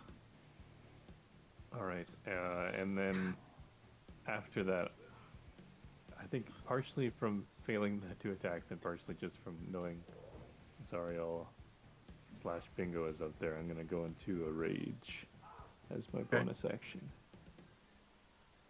and that'll be my turn. All right, Hadaron, you're up.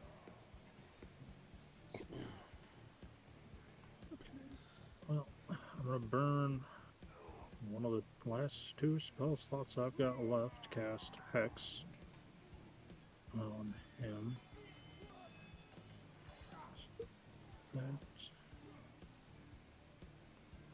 just make sure that there's okay. You're good. And Nice. then, since Bongo's the only one to have seen it, and everybody else is a little preoccupied, Hadron's going to take this opportunity. He's going to snap his scythe into existence, and he's going to swing at him with it.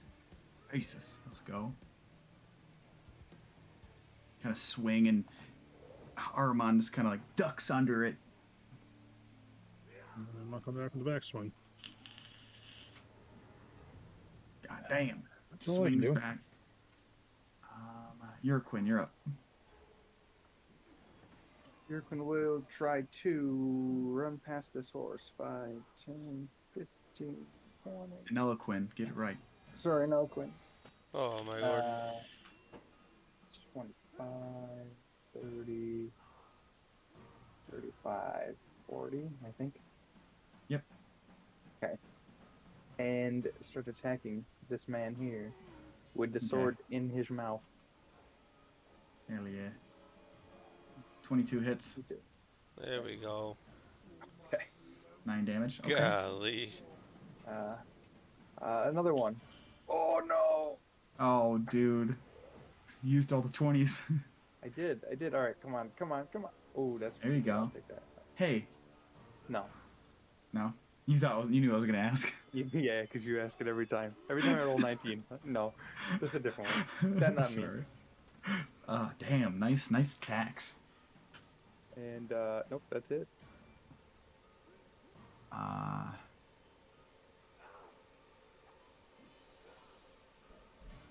Lulu's gonna inch closer, and you kind of feel her move, Dimmick, and she is going to. She's gonna cast Bless on Zariel. Damn it.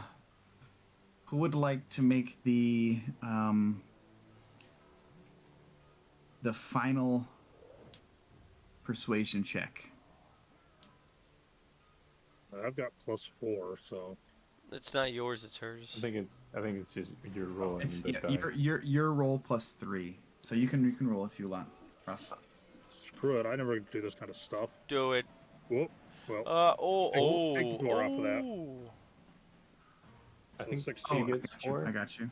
or she 19, gets 3. 19 Still, plus 3. 19's not bad. Hell. Dimmick, are you still laying on your back? Hell yeah. So you're not looking at all. You're just like, oh god, oh god. Yeah. Okay.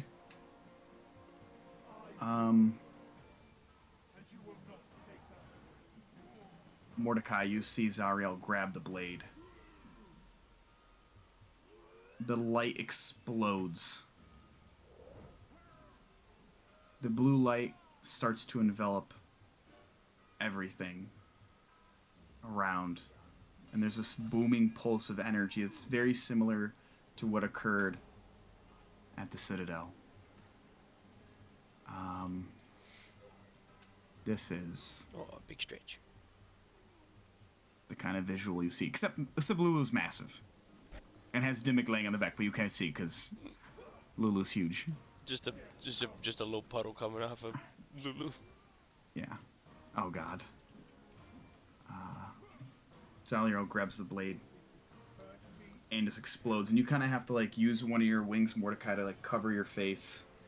Make a dexterity saving throw. Okay. With Bless that I got from Dimmick, do I have to choose to use it before or after the save?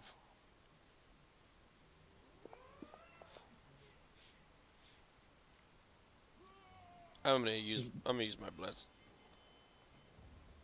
Oh, never mind. It's part of the spell. Okay. Yeah, bless just happens by Just itself. add, yeah.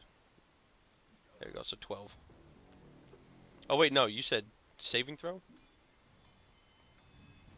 Did you say saving throw? Yes, please. Yeah. Okay, my bad. And then let me add bless on top of it. No, you already blessed it. Same bless. There you go. Yo, straight up blessed up. 25. You kind of you get pushed back about 5 feet, but you stay afloat. And you kind of wait a second and move your wing out in front of you. You can see this blue, long, kind of like blue hair and vibrant white wings in front of you. And the wings then shift into a light blue color, very similar to the color of the sword. This entity in front of you is now wearing like this long kind of plated armor up top, but then like a long robe, like light purple, lavender colored robe, and this kind of pointed crown, this halo of bright white light. And she just puts her hand on Lulu's head, on the snout, and she goes, "I knew you could do it. Thank you, friend." And she turns around to you, Mordecai, and she looks, and she's like, "Thank you as well."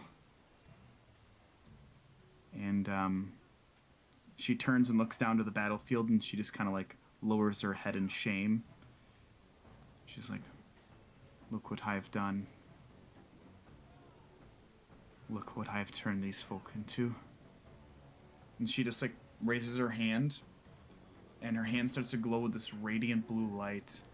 And in front of you, Urquin, you can see Olanthius start to crumble into ash. And Zalariel just yells out, Olanthius, I'm sorry. You deserve peace. And he just crumbles to ash. That's going to end her turn.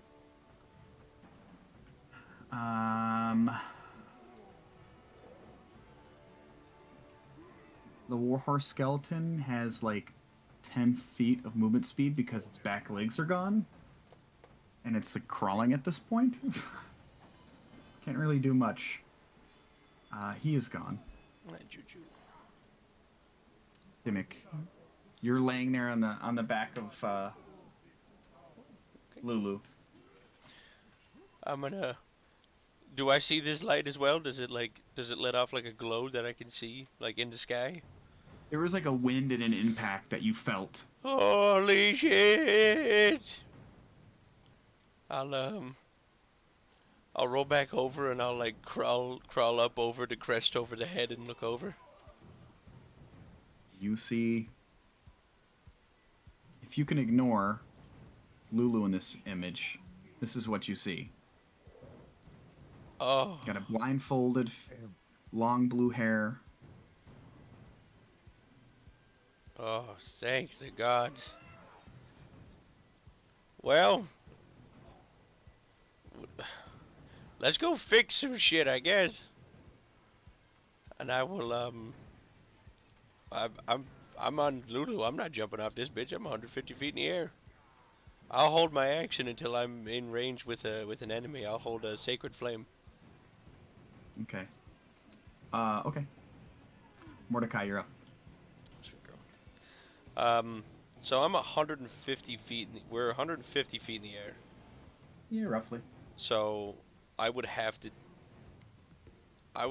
take my action and bonus action to go down Correct. Yep. to get into the correct. Okay, holy shit.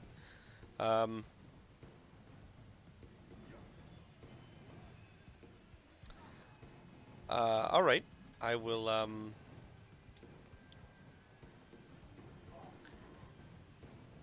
I'll say to. I'll look at Zariel, and I'll say.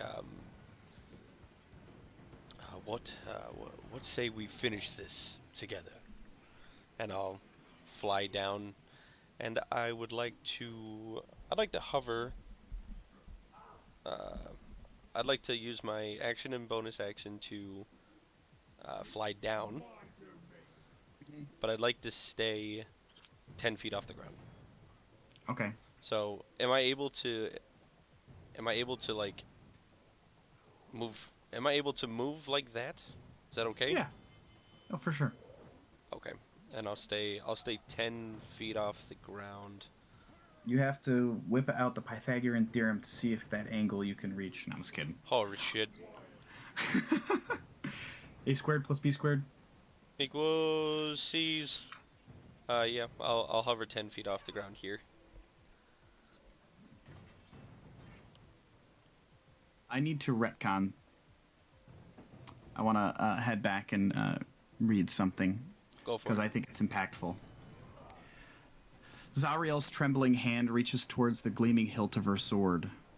Her fingers brush against it, and she grimaces as radiant light sears her flesh. As her grip tightens, she gasps in pain, then speaks an oath through tears of confusion, sorrow, and dawning joy. I, Zariel, supplicate myself before the holy light of justice. If it should accept me, I vow to take up this blade once more in its service. The Archdevil's words hang in the air for a silent moment, and she glances upward in agonized uncertainty. Then Zariel is bathed in a brilliant wash of radiant light. Her fiery halo disappears, and feathers burst from her leathery wings. All of her diabolical features vanish as her angelic form is restored. At the sight of this blessed transformation, Lulu gasps in delight and transforms into her small version again.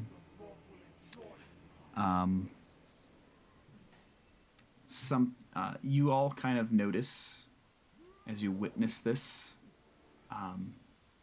Everyone. Oh, actually,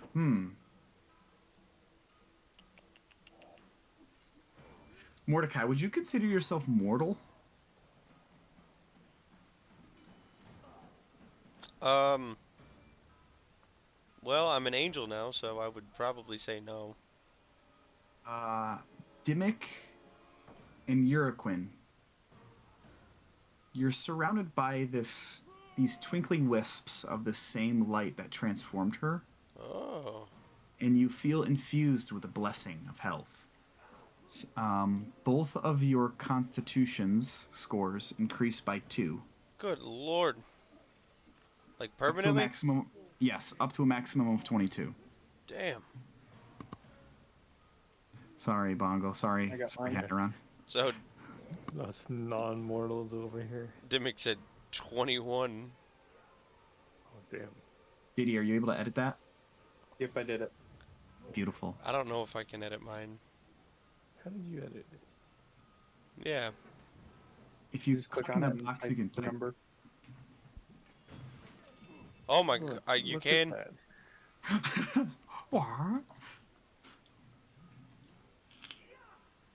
But that happens, and then you do your turns as Dimmick and Mordecai. I assume Dimmick is now just like same thing, but just in a smaller form of Lulu. Yep. The Nightmare Steed is gonna continue dipping. He is Audi 5000. Haruman still doesn't give a fuck. What is he gonna do on his turn?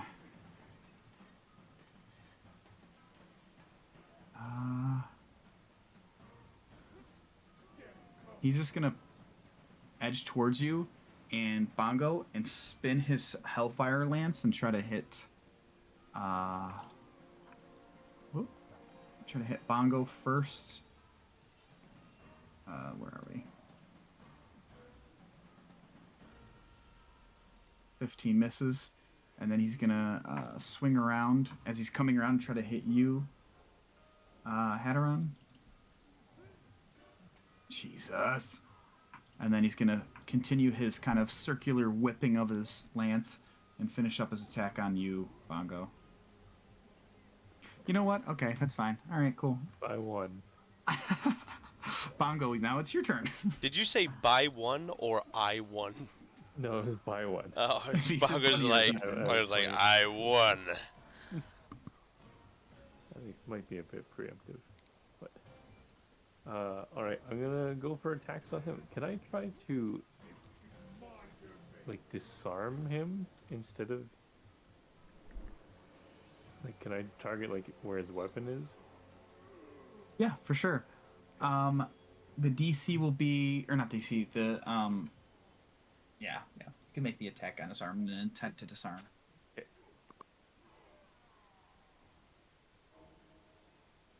Ooh. That'll definitely hit. Oh, does it? Okay, good to know. Should I still do damage? Yeah, you're doing damage. Yeah, okay. I'm gonna be doing some damage then. I'll put in my last first level spell slot for a Divine Smite. Can you pick up the rest and put them back in the bucket, buddy? Thank you. I'll fucking send it. Oh, Had a I wanna bubblegum hit delivery. myself. Oh, nice. Oh my. Okay. Okay, great. You freaking blasted him, like, you cut off his fucking arm. And the side of his skull. Yeah. And I'm gonna just look at him in the face and say, I'm sorry, I know you used to be one of my followers, but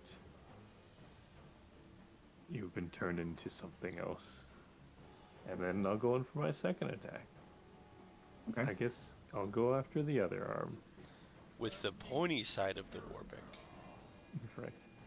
Is a 29 hit? Oh yeah. Okay, good to know. Oof. Slashed into his arm. Doesn't quite cut it off, but it's definitely like sliced it back. His lance is on the ground. Nice. Call me Alright, out here and looking like the Black Knight from Monty Python and the Holy Grail. Hatteron, you're up, my guy. Seeing him there, I'm gonna use. I don't think I used it in the last combat at all. I'm gonna use Hexblade's Curse on him. Yes. And I also forgot with Hex, I get to give him disadvantage on an ability. Just gonna go Dexterity at this point. Not gonna matter. Okay. Now, with him in between me and Bongo, do I get advantage on attacking him? Oh fuck. Yeah. No. Hold on. Oh, Bongo, your you second should've got it attack, too. Bongo. Yeah. Roll yeah. roll another d20. Just a straight d20. Oh, Okay, it's fair. close. All right. All right. Yeah. Yes, you do get advantage. My apologies. Since it's still in range, I'm gonna.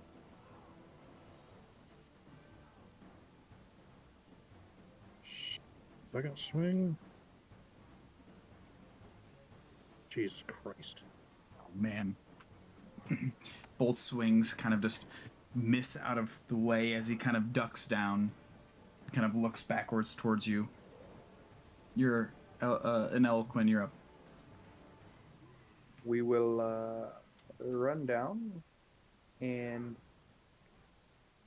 I'm gonna try to funnel my power through Enel's paws, I guess. Reaching out, grabbing Haruman, and casting Shocking Grasp. Okay. So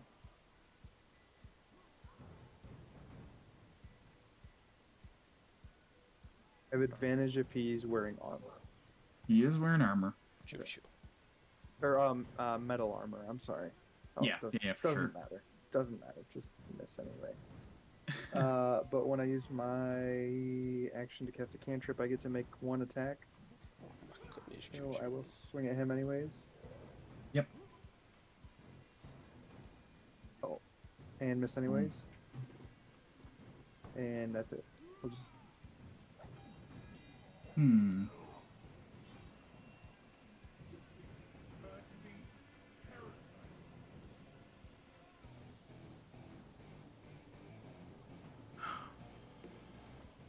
Lulu's just gonna hold her action, waiting for a commandment. Zariel's going to jet down above Haruman. She is going to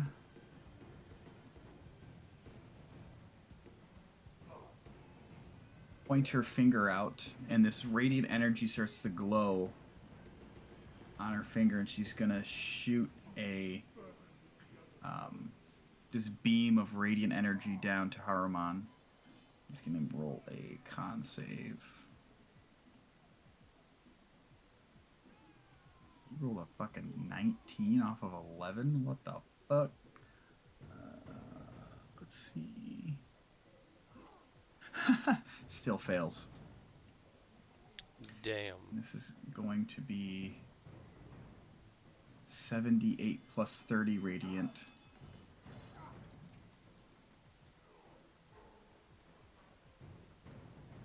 Really? You're not gonna fucking...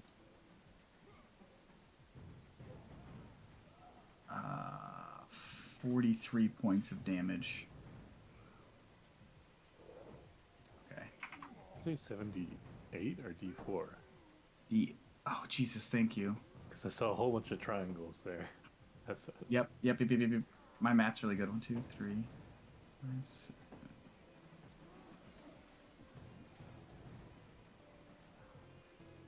Okay. You see as this beam of radiant light kind of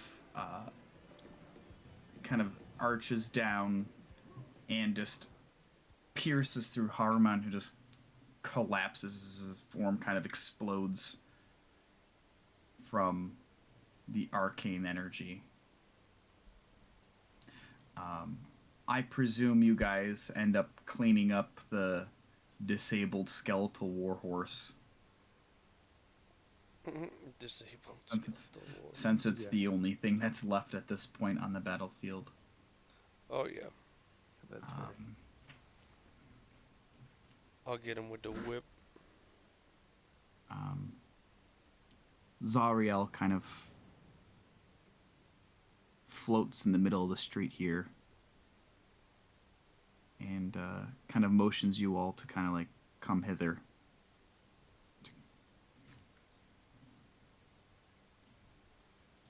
Oh, dude, willingly. I'm on my way.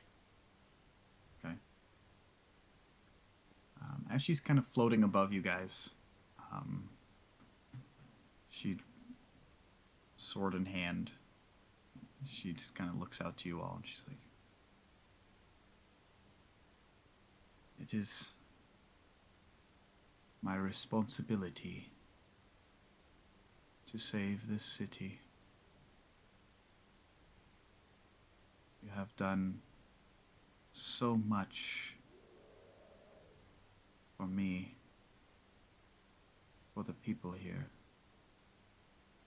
and for uniting Lulu with my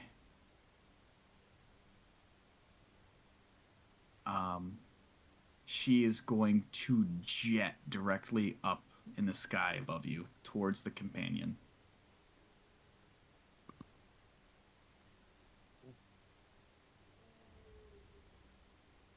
I'll jet up after her. And try to, well, that is if I'm able to catch her. No, I won't. She's faster than I am. All right. Unless you guys are running off or doing anything specific, I can kind of describe what she does next. I don't think I'm doing anything. I'm probably mostly just looking up and watching what she's doing. Same. You watch as she comes to a point. I mean, the companion at this point is maybe about let's see, about 300 feet in the sky ish. And she pulls her sword, and you can see she smashes into the side of the companion. And there's this bright light that explodes from it as it just shatters. And you see a figure escape from this ball, from this companion.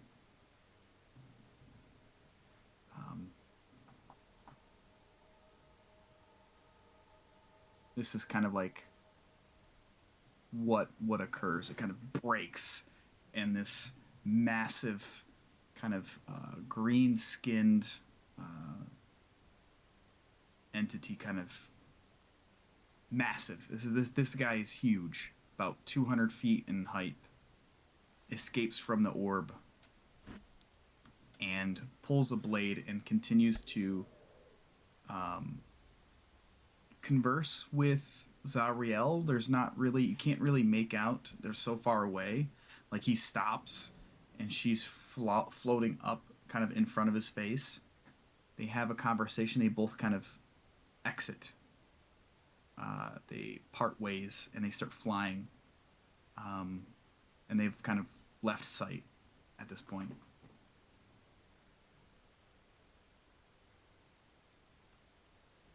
But they're both gone. Yeah, what do we do now? Mordecai, did Zariel say something about how to get El Terrell back? No, not that not that, not that she told me. All she said was that it's her responsibility to save the city. Wherever she went, I hope that's what she's doing.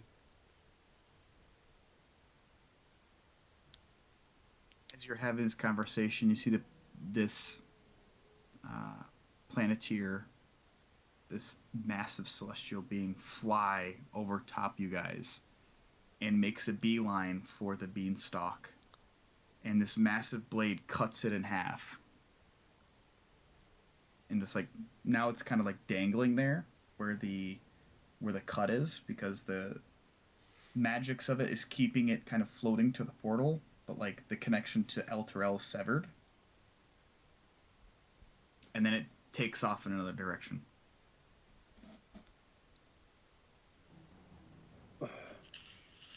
Man, I really like that beanstalk. I feel like it would have been bad if it came back with us. I don't think that's how that works. Can you like fly up to see if you can, if anything's happening to the city? Or maybe, oh, actually, check the chains. That's not a bad idea. I'll fly up and try to get to the closest edge, and fly over and see if I can see anything. I'll As you're inspect kind some of chains. Yep. As you're flying up to try to get some space, you don't see the Planeteer anymore, but everyone who's on the ground level of Elturel feel it shift. Like it drops about 30 feet. And you have to, like, everyone's prone. Like, there's really not, like, a save. You don't really take any damage, but Even though I'm the flying? ground shifts. No, you're fine. I said the folks who are on that ground. Oh, I'm sorry. You are right. Nope, you're good, buddy.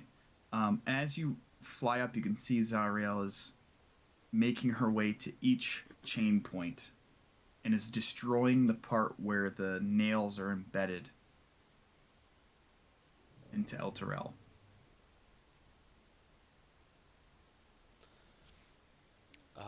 I'll come back and relay that to the party. Looks like she's breaking the chains. Okay, I guess we wait then. I guess it might be a good idea to brace ourselves if that big drop there was just from one chain. You would think since it's being anchored down that we would go up and not down. Strange. Yeah, that's a Who bit wants, weird for me. who wants to make an intelligence check? I will. Okay. Dimmick? Hell yeah, Then- brother. See what you suppose. Actively not think Damn of it. Um, I'm dumb. that's no, that's still decent. That's enough of like I- perhaps the companion was keeping it pulled up. I pissed myself.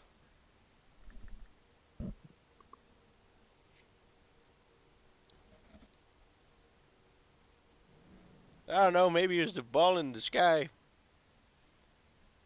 What do I know? I'm fucking covered in pee. Damn it. What? What? Nothing. Nothing? All right, I guess we'll wait. Oh wait. Can I use my last use of sending to send a message to Zariel? Yes. Okay. Zariel, before you send us back, can you also free the man on Harriman's Hill? What the hell? Jandir Solenstar? I promised that before we left we'd free him. And then that cuts off there. I know of this, John dear. He has paid his debt. I will free his soul.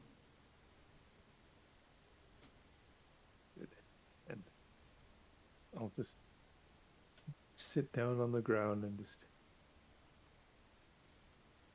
wait. I will go and join him.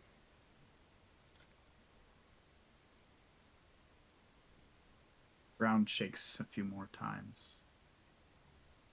And you notice, specifically you, Uriquin, you notice that the sounds of fighting within the city it's quiet. It's very, very quiet out here. Albeit a few fires in the distance that are still crackling, but sounds of combat have faded. Before you all feel this weight, gravity is becoming denser and stronger, and like you feel your body being pulled to the ground. And before you notice that, you look over and you can still see at this high point the flying fortress of Zariel. It's lowering. Like lowering at an excess speed or like falling? I'm sorry. It's hard to tell. It's hard to tell. Okay.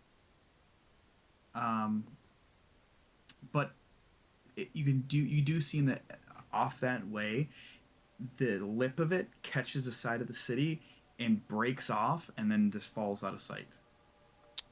Oh, I would assume that's falling. It seemed like we're moving downwards or upwards. Or is that hard to tell? Like the city, I mean. I think you guys would be smart enough folk to be like, okay, I feel like I weigh a lot more. We are definitely moving up. Right. We're being pulled up. And as this kind of force continues for the next 5-10 minutes, Zariel returns to this point here to meet up with you and Lulu. And she just kind of puts her hand on Lulu's back of her head, and she just turns to you and she's like, "We are putting Elturel back where it belongs, on the material plane. Thank you all for everything.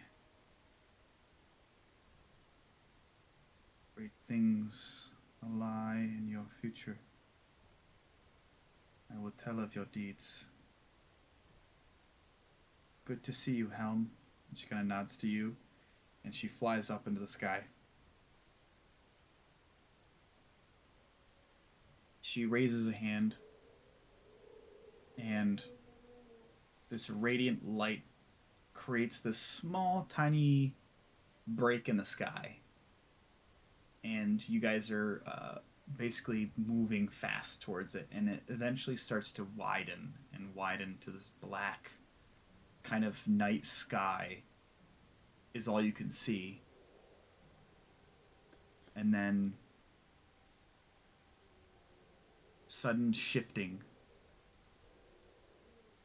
The weight kind of falls, and you kind of have to catch yourselves again, but not quite so where it was before.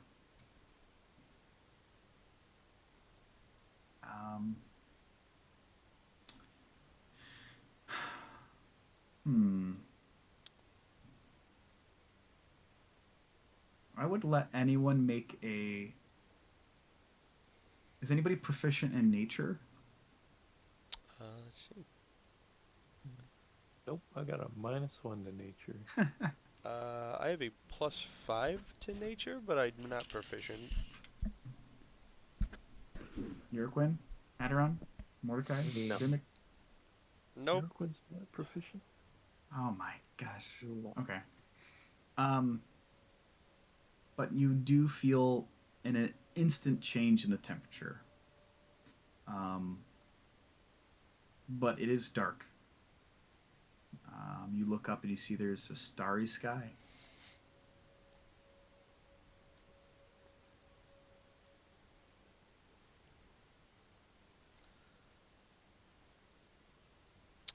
Yeah. Ambiently to Bongo, I'll just say softly, we've done it, my lord. We've really done it.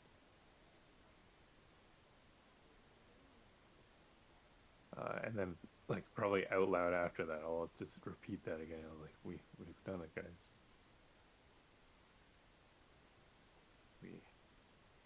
We brought a city back from hell.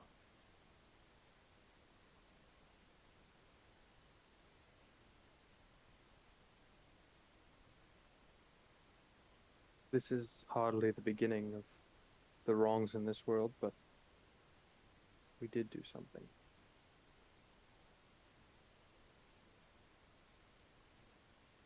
Is Mordecai still have, like, his wings and the same form?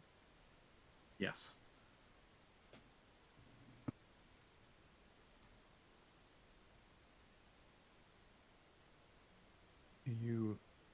Mordecai, are you still...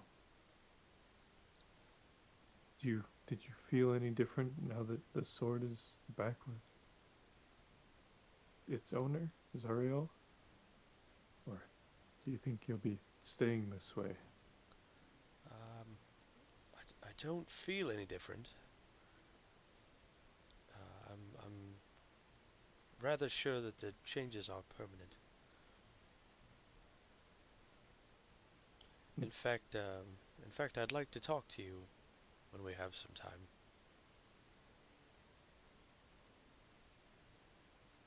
Yes, that's should be fine. And what about you, Hadron? I'm not sure what it was, but do you feel different still?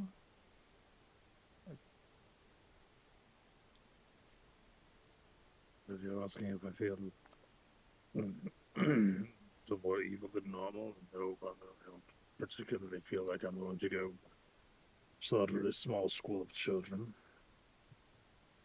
Right. Although I do feel like soon my parting with you all is going to arrive sooner than I feel like most of you would prefer. Did something change with you, Heteron? And I will use Divine Sense real quick. My silvery, milky eye pools will flash for a moment. Do I detect any sort of Fey Fiend or Undead or anything affected by the Hallow spell? When I look at Hateron?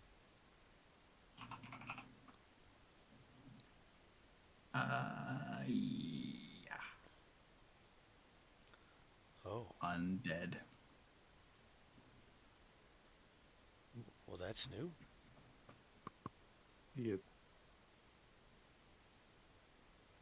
Your departure, is it a willing thing? Are you free from... Do you know who? I wouldn't particularly say I'm free, Bongo, but what has kept me tied to you all has been accomplished. And quite frankly, now I have things I need to go do to ensure others like me are never made again.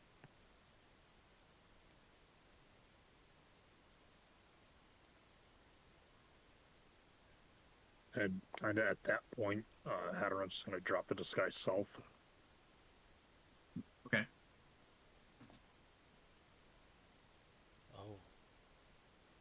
Oh my. Well, behave yourself or it'll be me coming after you. And I'll give him a wink and a small chuckle. And I promise you, Mordecai, even with Bongo's help, you wouldn't be able to kill me that easily. We'll see about that, old friend. Hadron's just gonna kind of like turn. He's gonna flip his hood up, and as he's turning, he's gonna reapply disguise self. And he's gonna start heading back towards the direction of the Ghost Grotto. You begin your trek back to Waterdeep. Oh shit, are we where El Terrell originally disappeared?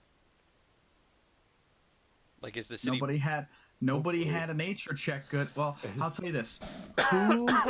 Who here has did somebody have a +3 for nature? Who has the highest pluses for nature? I have a +5.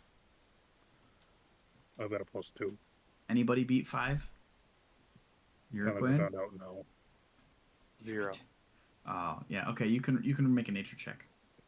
Dimmick. That's not bad. Nice.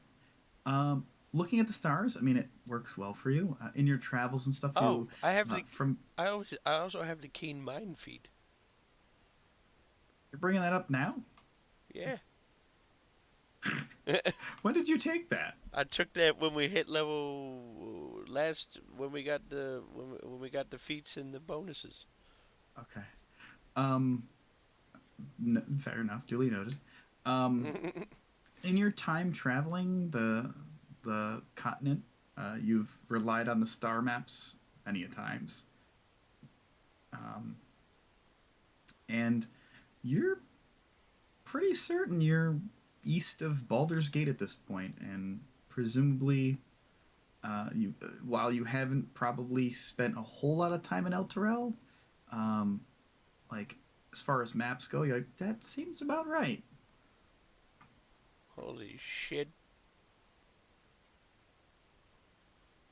We're here. I mean, where I would presume that El Terrell was before, so it's not like we just landed in a random place, which is nice. Yeah, that would have been Would have been real bad. really dangerous. Oh yeah, we'd have a whole nother problem.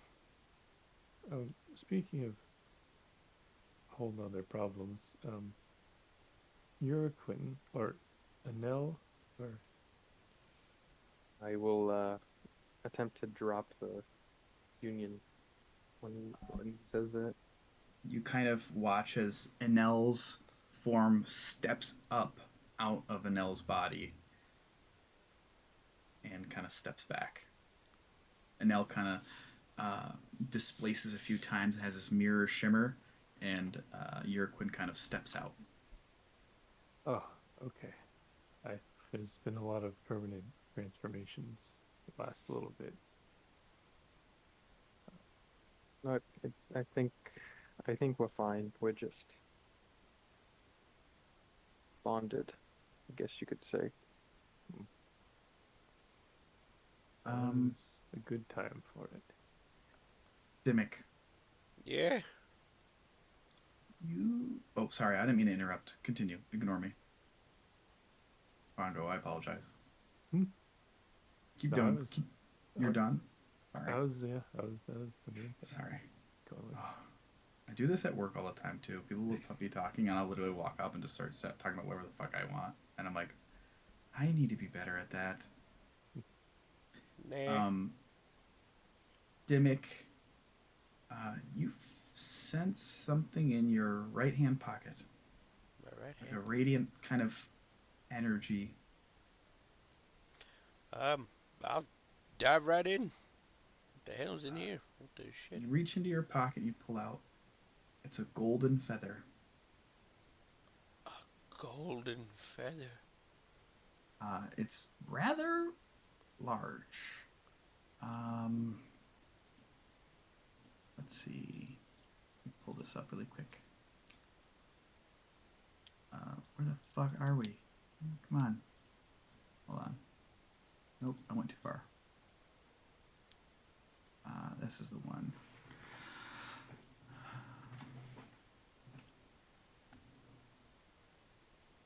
Is this in here? I'll just read this. The Chornther River shines like a golden road, stretching from El Terrell to Baldur's Gate, and to the sea beyond. The scent of morning dew, actually at this point, it's going to be like the midnight air, cuts through the odor of smoke, brimstone, and rot that clings to El Terrell stones. Slowly, the people of the city make their way out from their hiding places to stand in the moonlight of the mortal world once again. All eyes focus on Zariel, where she floats in midair above you all, sword in hand. The planeteer that raised Elturel out of Avernus kneels before her. Lulu nudges Zariel, then gestures towards you, Dimmick, with her trunk. Zariel strides towards you, and bowing her head in solemn gratitude to the whole party. This dark chapter has at last come to an end, and it is a brighter end than I could ever have dared to hope for. Thank you all. Your selflessness will live on in my memory forever. And mine too! Zariel's tone turns more somber as she says, You have all made an enemy of Asmodeus this day. We have that in common now.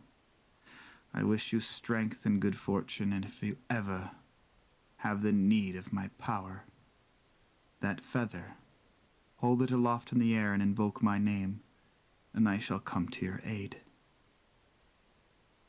And she, out of existence, along with Lulu.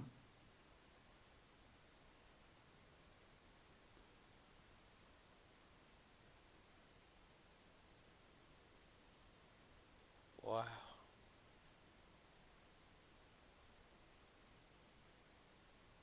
I, I'm gonna turn it into a pen. Hmm? Doesn't? the feather? Oh. Nope. Maybe I think we should go check on the citizens. I hope people survived that transition back here.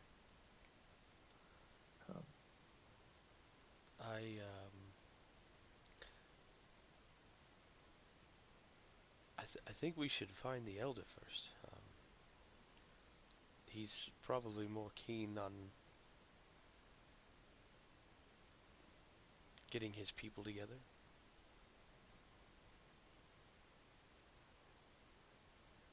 You said Give me the elder. the elder? Yeah, the elder? Isn't his name High Elder? What's his Elder. face? Oh, Ravengard is the I think his Oh, it's first name Alder. is Alder. Alder Yeah. Ravengard, not Elder Yeah. Ravengard. Okay, Alder. Sorry. Let's see. I guess I spent the last 30 weeks calling this motherfucker Elder Ravengard, and ain't none of you motherfuckers. I never even noticed he said. Really? Yep. I literally did not even notice. It sounds too close. Yeah. That's the problem. Let me pull this up here. He's the Grand Duke of Baldur's Gate. Yes. Give me like 5 minutes. I'm gonna run to the bathroom really quick and make sure these kids are not murdering the mother. No mother murder. Da da da da da da. We saved the city. We did it. We did it. I'm glad I remembered about Jandir. Oh, me too. Kinda. Because I was like, oh damn, wait, I made a promise to the guy, and I was like trying to think of like if I would be able to like get there to him, if like one of you flying people would brought me, but I'm like that's so far away. Yeah. Yeah, that'd be a So- long flight.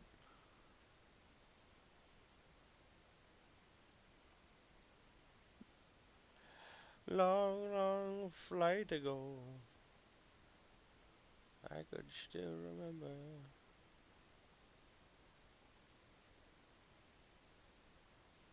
So I think I heard right. So Hadron, you're a lich now, Mm-hmm. What a guy. but you're still like under Vecna, right? Mm-hmm. Yes. I just wanted to make sure because I was driving when that stuff was happening. Oh my Gordon, who do you think you are driving? Right, I know.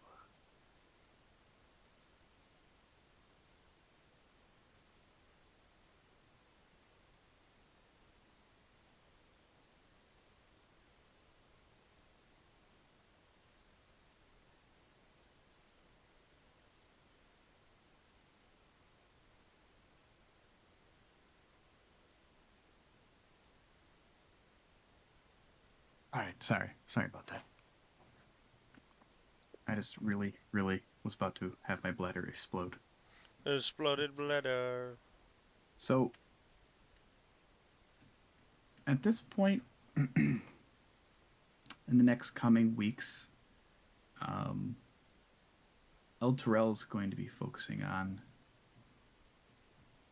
rebuilding and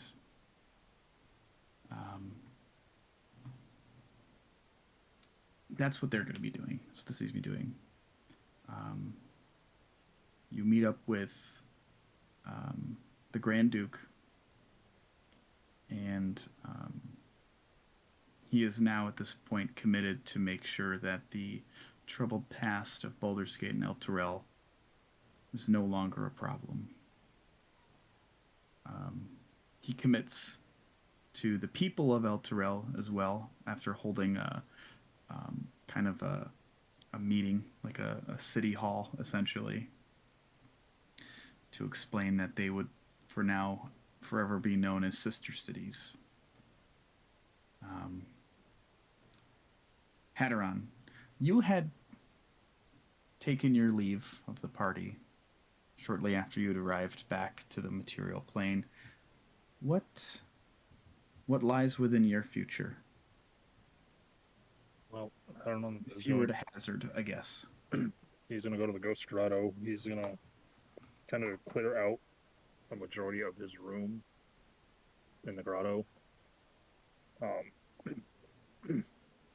And while he's in Waterdeep, like just tying up loose ends. Let me check my notes quick because I know something for this.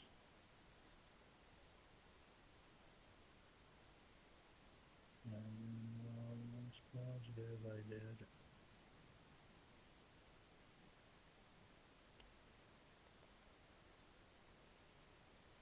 Or I didn't, and I'm just mildly retarded per the usual.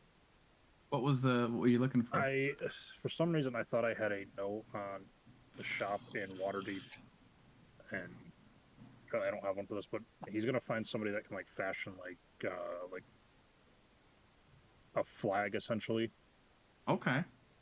And he's going to retrieve the crimson half cloak he has out of his chest.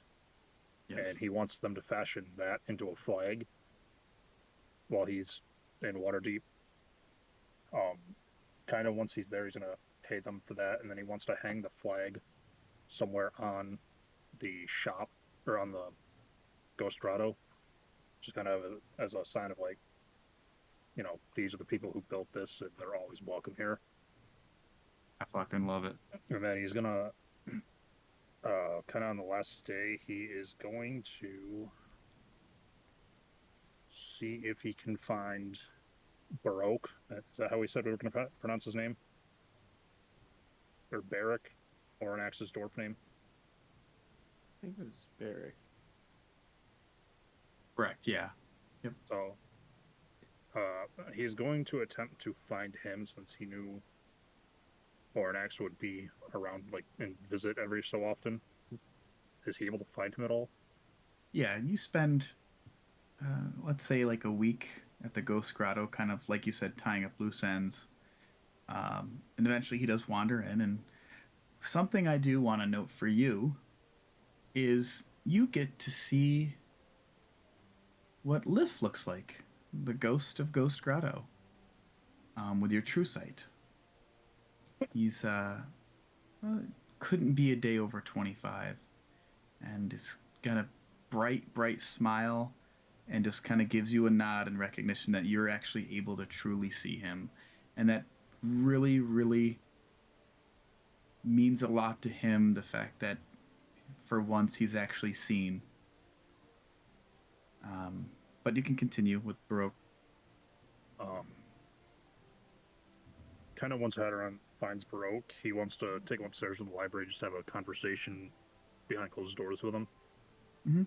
And at that point, he asks Baroque if he would do him a favor and hold on to the dusty spell book that belonged to Korhan. He picks it up and looks at you and kind of nods. Hadron's just gonna kind of give him like a not like a nod of like full agreement, more of like that, just like sad, like acknowledging he's leaving a part of him behind nod, and he just quietly is gonna say, "You're the only one I can trust to safeguard this, and it means more to me than you'll ever know, or an axe." Kind of gives you a chuckle, and he's like, "You're just it's too serious sometimes," but puts it away, and he does protect it for the next few centuries. Then Hadron's gonna kind of like pseudo break into everybody's rooms, quote unquote. Yeah. Hell yeah. I think that's just called breaking in. Breaking I don't- Good old I don't know if V. the door. I don't know if the doors are locked. I don't know what you knuckleheads do. You find some strange pamphlets in Uriquin's room.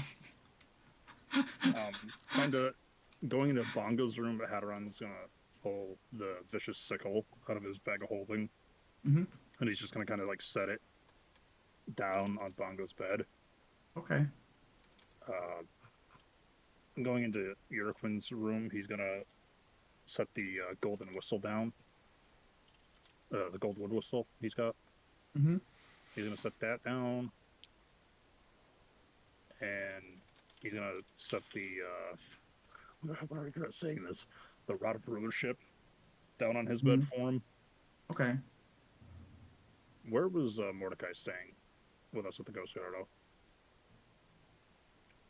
He didn't have I a don't- room at the Ghost Grotto. He did not. Yeah, he did not have a room. It was I something thought you it- guys always talked about. Oh, actually, no. I was gonna say he stayed there with us for a little while. I thought he had a place that he was staying at in the grotto. Hold on. Didn't he No, it was like our He first showed week. up like right before we left? Yeah, Dimmick has think a room, but Mordecai does not. Dimmick's been using the spare room right next to the empty bedroom, which was presumably going to be safe for Mordecai, I think. I could be wrong. Either way, Adron will kind of slip into Dimmick's room, and he's gonna.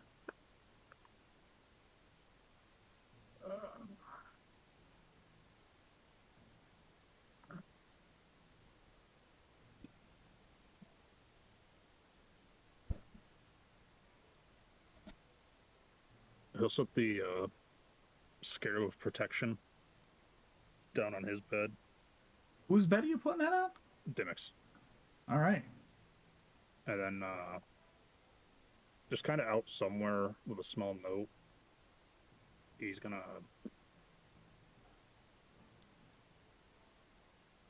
he'll stick because I don't think she has it anymore. He'll stick the porcelain mask out on just a table somewhere for Mordecai. And with Hadron is gonna kind of disappear from Waterdeep and kind of listening to Vecna train, quote unquote, to just kind of make sure he's the last, I guess, warrior for Vecna. So no one else has to go through this. Understood. Uriquin. Hello.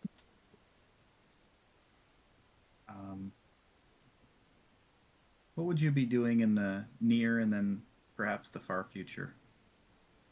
Where does your road lie? Irquin returns to Waterdeep, taking care of the Ghost Grotto as he kind of was before they left.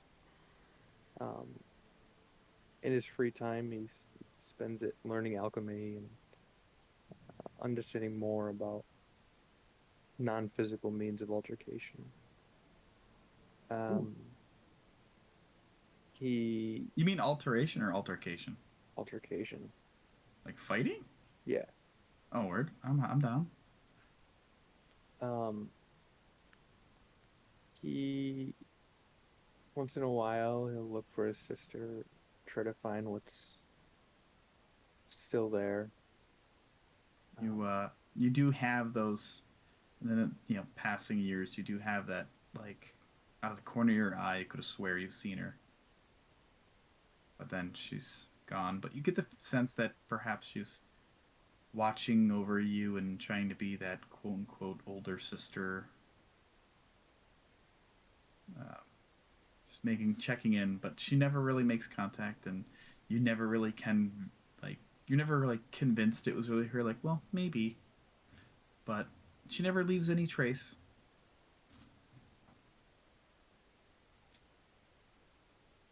He mostly distracts himself with the work at the grotto, but every once in a while he'll visit the Yawning Portal for a fun adventure to remember the days that he spent with this group, and doesn't really look back to the Crimson Blades, but always remembers the time that we had and what we did.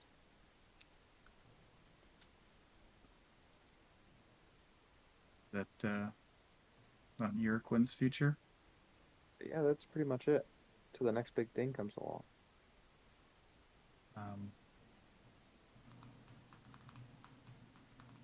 Dimmick. Yeah, how you doing? What what lies in your future, good sir? Dimmick will have fulfilled his duties and will retire with his wife and children at home.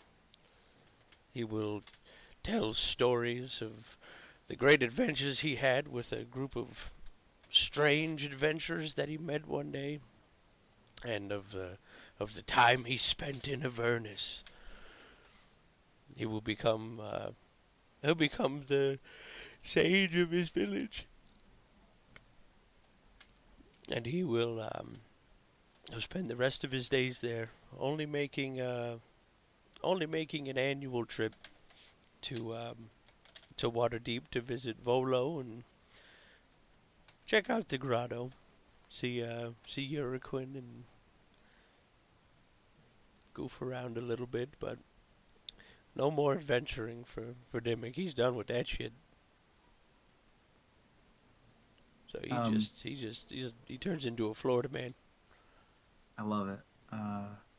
It's not long before you conversating with Volo that he puts an offer on the table for you to help you co-write a book called Dimmick's Guide to Hell. Compendium of creatures and stuff, and he would really like your input. And he says, hey, if your name's on it, you'll get some kickback. You know what, Volo? Deal. You guys spend about 3 years working on that because he's just so scatterbrained, and for some reason he's always taking out loans, even though it's an interesting time. But you guys do publish a book, and to some notoriety, some folks are like the common folk here. Some write it off as like it's just fiction. Mm-hmm. It's a decent read. There's little note tablets in there, little notes in different sections of the book of specific people you've encountered along the way.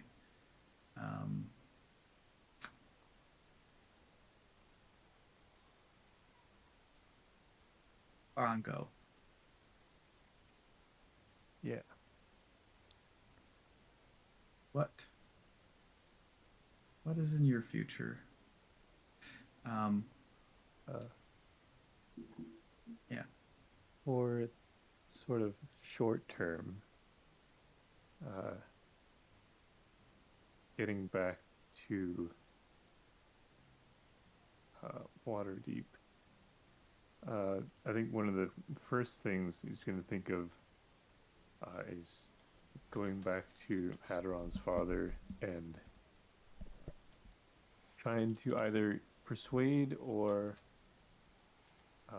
intimidate him into taking the last soul coin that I kept in exchange for letting. I don't remember what his name. I don't know if I had his name, but the soul that I had been swindled of, that Okay. I knew in a long ago. So I'm gonna get him free that, and then I want to get in contact again with the members of the Order of the Gauntlet, who Okay. I had asked before we left to start spreading the idea of Helm back around. And I think it's gonna spend like quite a while, like definitely like a couple months, like going around to different cities and like less focused on like the like worship aspect of a deity and more just like getting people to follow in line with like the ideas of like self-sacrifice and protection and those virtues that Helm represents. And then at one point, so I think I'll keep the sending stone and I'll be contacting people like every now and then. I'll probably, I don't know if he'll answer, but I'll send a couple messages to Hadron. And I guess Russell, would Hadron like respond if I message him?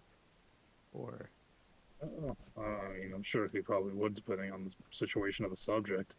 okay.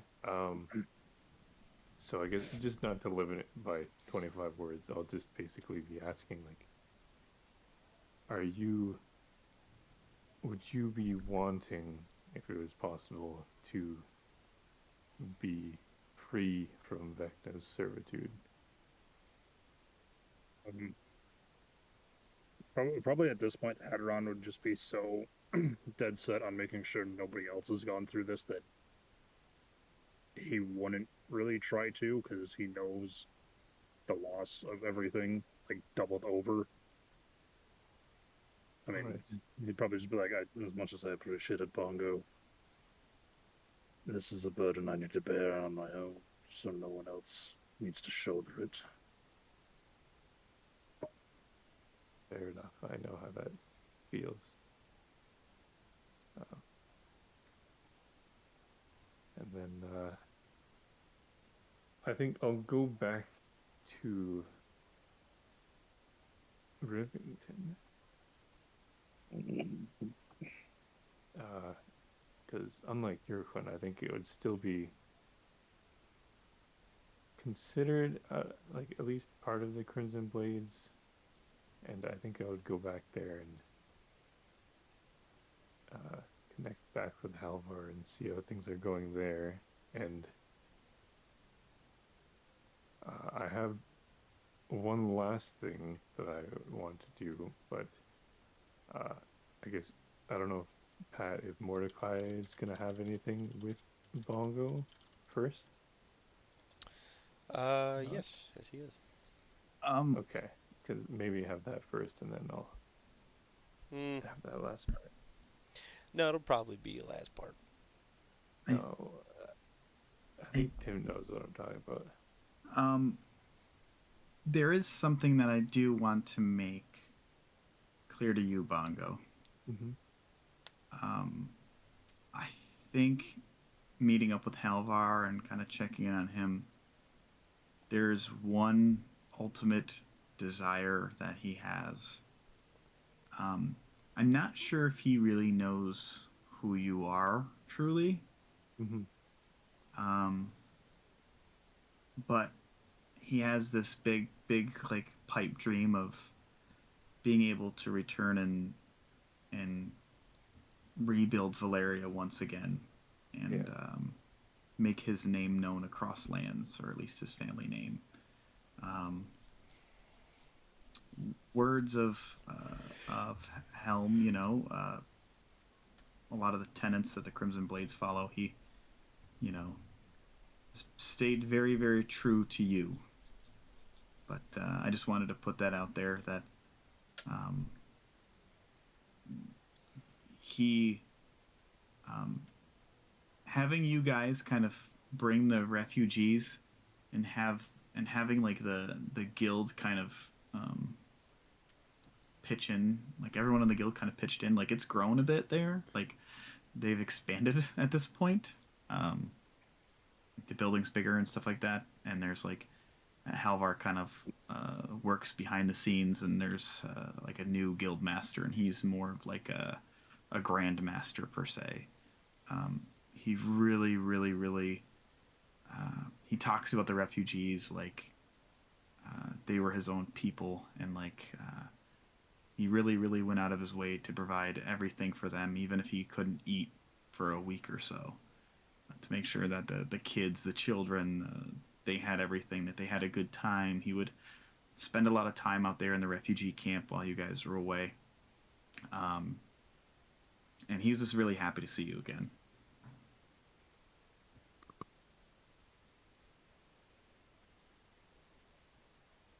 But that's all I wanted to add to your bit there, Bongo. Mm-hmm. Does he like wish to travel back to Valyria? Like, or like, is he more so wanting to wait until he sort of retires from the Crimson Blades before He leaving for that? explains that if he could leave at the drop of the hat and he had the means, he would leave yesterday Mhm. to go and start building the Empire back to its former glory. Take the Crimson Blades with him. Perhaps some of the refugees that decided to stay in Rivington. And just create a town that focused on those beliefs. Okay, yeah, that's kind of what I figured. But, right, yeah, I have my last thing, but We can let Mordecai go. Yeah, we can let Mordecai go. Mordecai, whoever you are now. With Mordecai's transformation, he now spends every moment that he has with Helm, with Bongo, learning as much as he can now that he's become a Celestial, and for practicality, he doesn't leave his side for anything.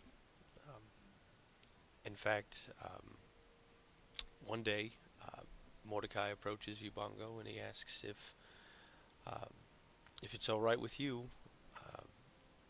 if we could, or if I could join you on the whatever plane you come from, and we can, spend time there, and I can learn some more, because there's not much left for me to do here until someone needs help. think, are you ready to go now? I'm ready to go whenever you are. All right. Until we can go, I will be by your side. I am your sentinel. That means you're the sentinel of the whole world. Oh shit. And I think after establishing like the Order of the Gauntlet and the values of Helm as far as Oh. he can reach, It's probably about, I would say you guys spent about, in order, like what you really want to do, it's probably about 10 years. I would okay. say. like traveling and unless you want to do it sooner, but that would be I probably think like a the little timeline I bit would think. sooner. Because I think when I go back to Rivington, I think like even though I'll have, like occasionally like visit past there, when I like seriously go back there, I think it would be like just a couple of years later, even if it's not like every city in the world is like has tribute stuff to Helm. Maybe like But just like the East Coast, like you just hit like Neverwinter, right, um, Water Deep, spend a lot of time in Baldur's Gate, things like that. Bongo's yeah, East Coast tour, yeah, West Coast. West Coast tour. right. But I'd like to go back to Rivington, and I think that's when I would like talk to Halvar about him wanting to restore Valyria yesterday, and I would like to use Avatar's wish to wish for the return and rebuilding of the restoration of Valyria.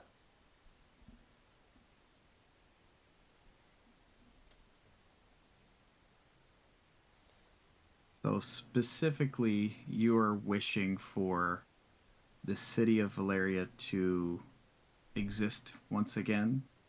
Yeah, for it to be restored and exist. And Okay. I'll, as I'm like, or I guess right before I do, I'll tell Halvar to prepare to go seek Valyria once again. And with using that wish, I return to the Celestial Plane for the next who knows how long. And if I'm able to, I'd bring Mordecai with me. Yeah, you're able to speak to him, being your sentinel. Just having the connection there, you're able to kind of like guide him, like, hey, this is what you need to do to get here. So, you guys, you kind of see Mordecai. There's kind of like a throne, uh, but more of like a guard post for Helm, where he sits there at the steps leading up to the proper celestial plane. Um, Helm and you spend the next very long time being the ushers to the celestial plane. Even interacting with Jeffrey from time to time. In a very strange humanoid form, almost. He's got like kind of long, scraggly hair and very, very handsome, but kind of wears like almost like hunter's pelts, and but in his like actual true deity form, he's kind of more of like a humanoid type figure. Whoa. And he stops by and you guys kind of reminisce about your time on the mortal plane and the material plane, and you guys interact quite a bit, but your devotion to Helm supersedes that. Jeffrey's nothing but a friend, and even yourself, Helm, it's kind of like you're a senior in high school, and then there's like a freshman who's trying to like talk to you or try to be friends with you. It's kind of like one of those things. You're like, yeah, whatever. Like, you're not like mean, but you're kind of like, all right. We get it. You're a deity. Calm down. Ugh, love him so much. I guess a couple things. If you're wrapped up, Mordecai. I'm curious as to if Yurquin would use his ring at all. I was sitting here thinking about that. Um, I guess at some point in Yurquin's life, uh, probably when he got a little older, um, after being so close to finding his sister again, uh, maybe in a time in his life where he just feels like he needs her, he would sit down at his desk with all of the potions and bottles and papers from the Ghost Grotto, push everything aside. With this ring that has been sitting on his hand for years, he'll close his eyes. He'll ask the being that grants it power, if I can have one thing in this life, I wish I could have my sister right now. I've been trying to find her for all these years, bring her back to me, and she just feels like she doesn't want anything to do with me. Please, give me something. At some point, Haderon, you cross paths with Yurquin's sister, and through years of study and gaining power, magical and arcane, you successfully sever her pact to Vecna. Albeit angering Vecna very much, upholding your duty and your promise of what you wanted to do, you're able to sever that. That in turn leads her back to finding you, Yurquin, at the Ghost Grotto. Completely different demeanor, and spends the following months saying I'm sorry at any turn she can, asks what she can do to help out around, and eventually she, settles into a quote-unquote more normal life with you, as normal as it can be. But kind of wants you to agree that if anything were to happen, that you guys must rise to the occasion to protect the Ghost Grotto and the people of the city.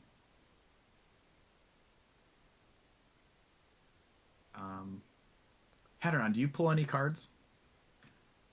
Sure, why not? Whoa. No. We'll leave that one up to the imagination of people. Just get a random person to pull cards. Oh, that'd be so evil. Dude, they did that in freaking Critical Role, bro. What happened? Oh, Oh, my. did they? Yeah, fucking, Grog. Spoiler alert. Yeah, spoiler alert for Critical Role. Grog outreached his hand of the deck of many things to, like, a homeless dude. And the homeless dude pulled, like, the get rich quick thing, and he fucking became, like, a fucking lord of this city they were in. And then pretended he didn't know Grog at all. I was like, wow. Oof. Big oof. I would assume we can leave that up to people's imaginations with that. But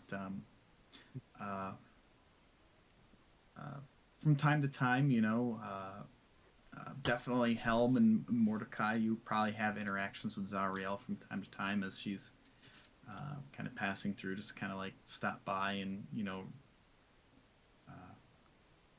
very thankful in her right. She watches over, Yurquin and Dimmick, and she's like kind of neutral on you, Haderon. She understands the sacrifice you had to make, but just the decision you had to make, she's like, she doesn't agree with it, but she respects it. But that's probably what we're gonna have to stop this campaign on. Damn. A lot of things could have went differently, and I was like really trying hard to be like, you motherfucker better bring Lulu here right now, motherfucker. And I was like, I'm sitting here teetering on, do I kill Mordecai? Yo, for sure, I can I was feel like, it. I was like, bro, her challenge rating is 26. I saw it, like, we could see her health in the chat thing. It was like 580, I think. You can. Oh yeah, you now can that I turned her Yeah, friendly. Oh. she's an Yeah. ally. Oh, I was like, that's a lot of health. Yeah. it's Yeah, all right. like, I got a couple divine smites. Be all right. But yeah, thanks for hanging around, dudes, and Holy peeps cow. watching. It's a lot of fun. Learned a lot about ourselves and each other and the game. So I look forward to what comes next Big, in our next campaign. big shout out to the DM, number one, Yeah. for dealing with all this nonsense and bullshit. Couldn't You can couldn't blame her. have done anything. And couldn't have done any of this without a dungeon master, a master of all dungeons. Some dungeons, Some dungeons. some of them. We'll see about Magnus. Well, yeah, we'll wrap up the stream.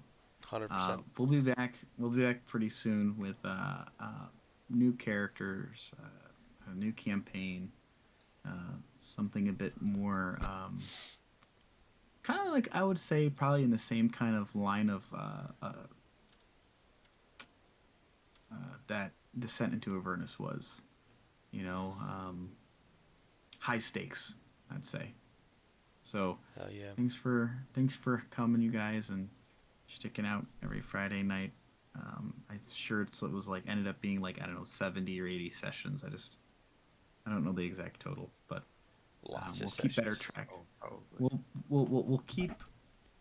I'll have to keep that in mind for. I'll keep better track next time Hell for yeah. this for campaign dose. Campaign dose.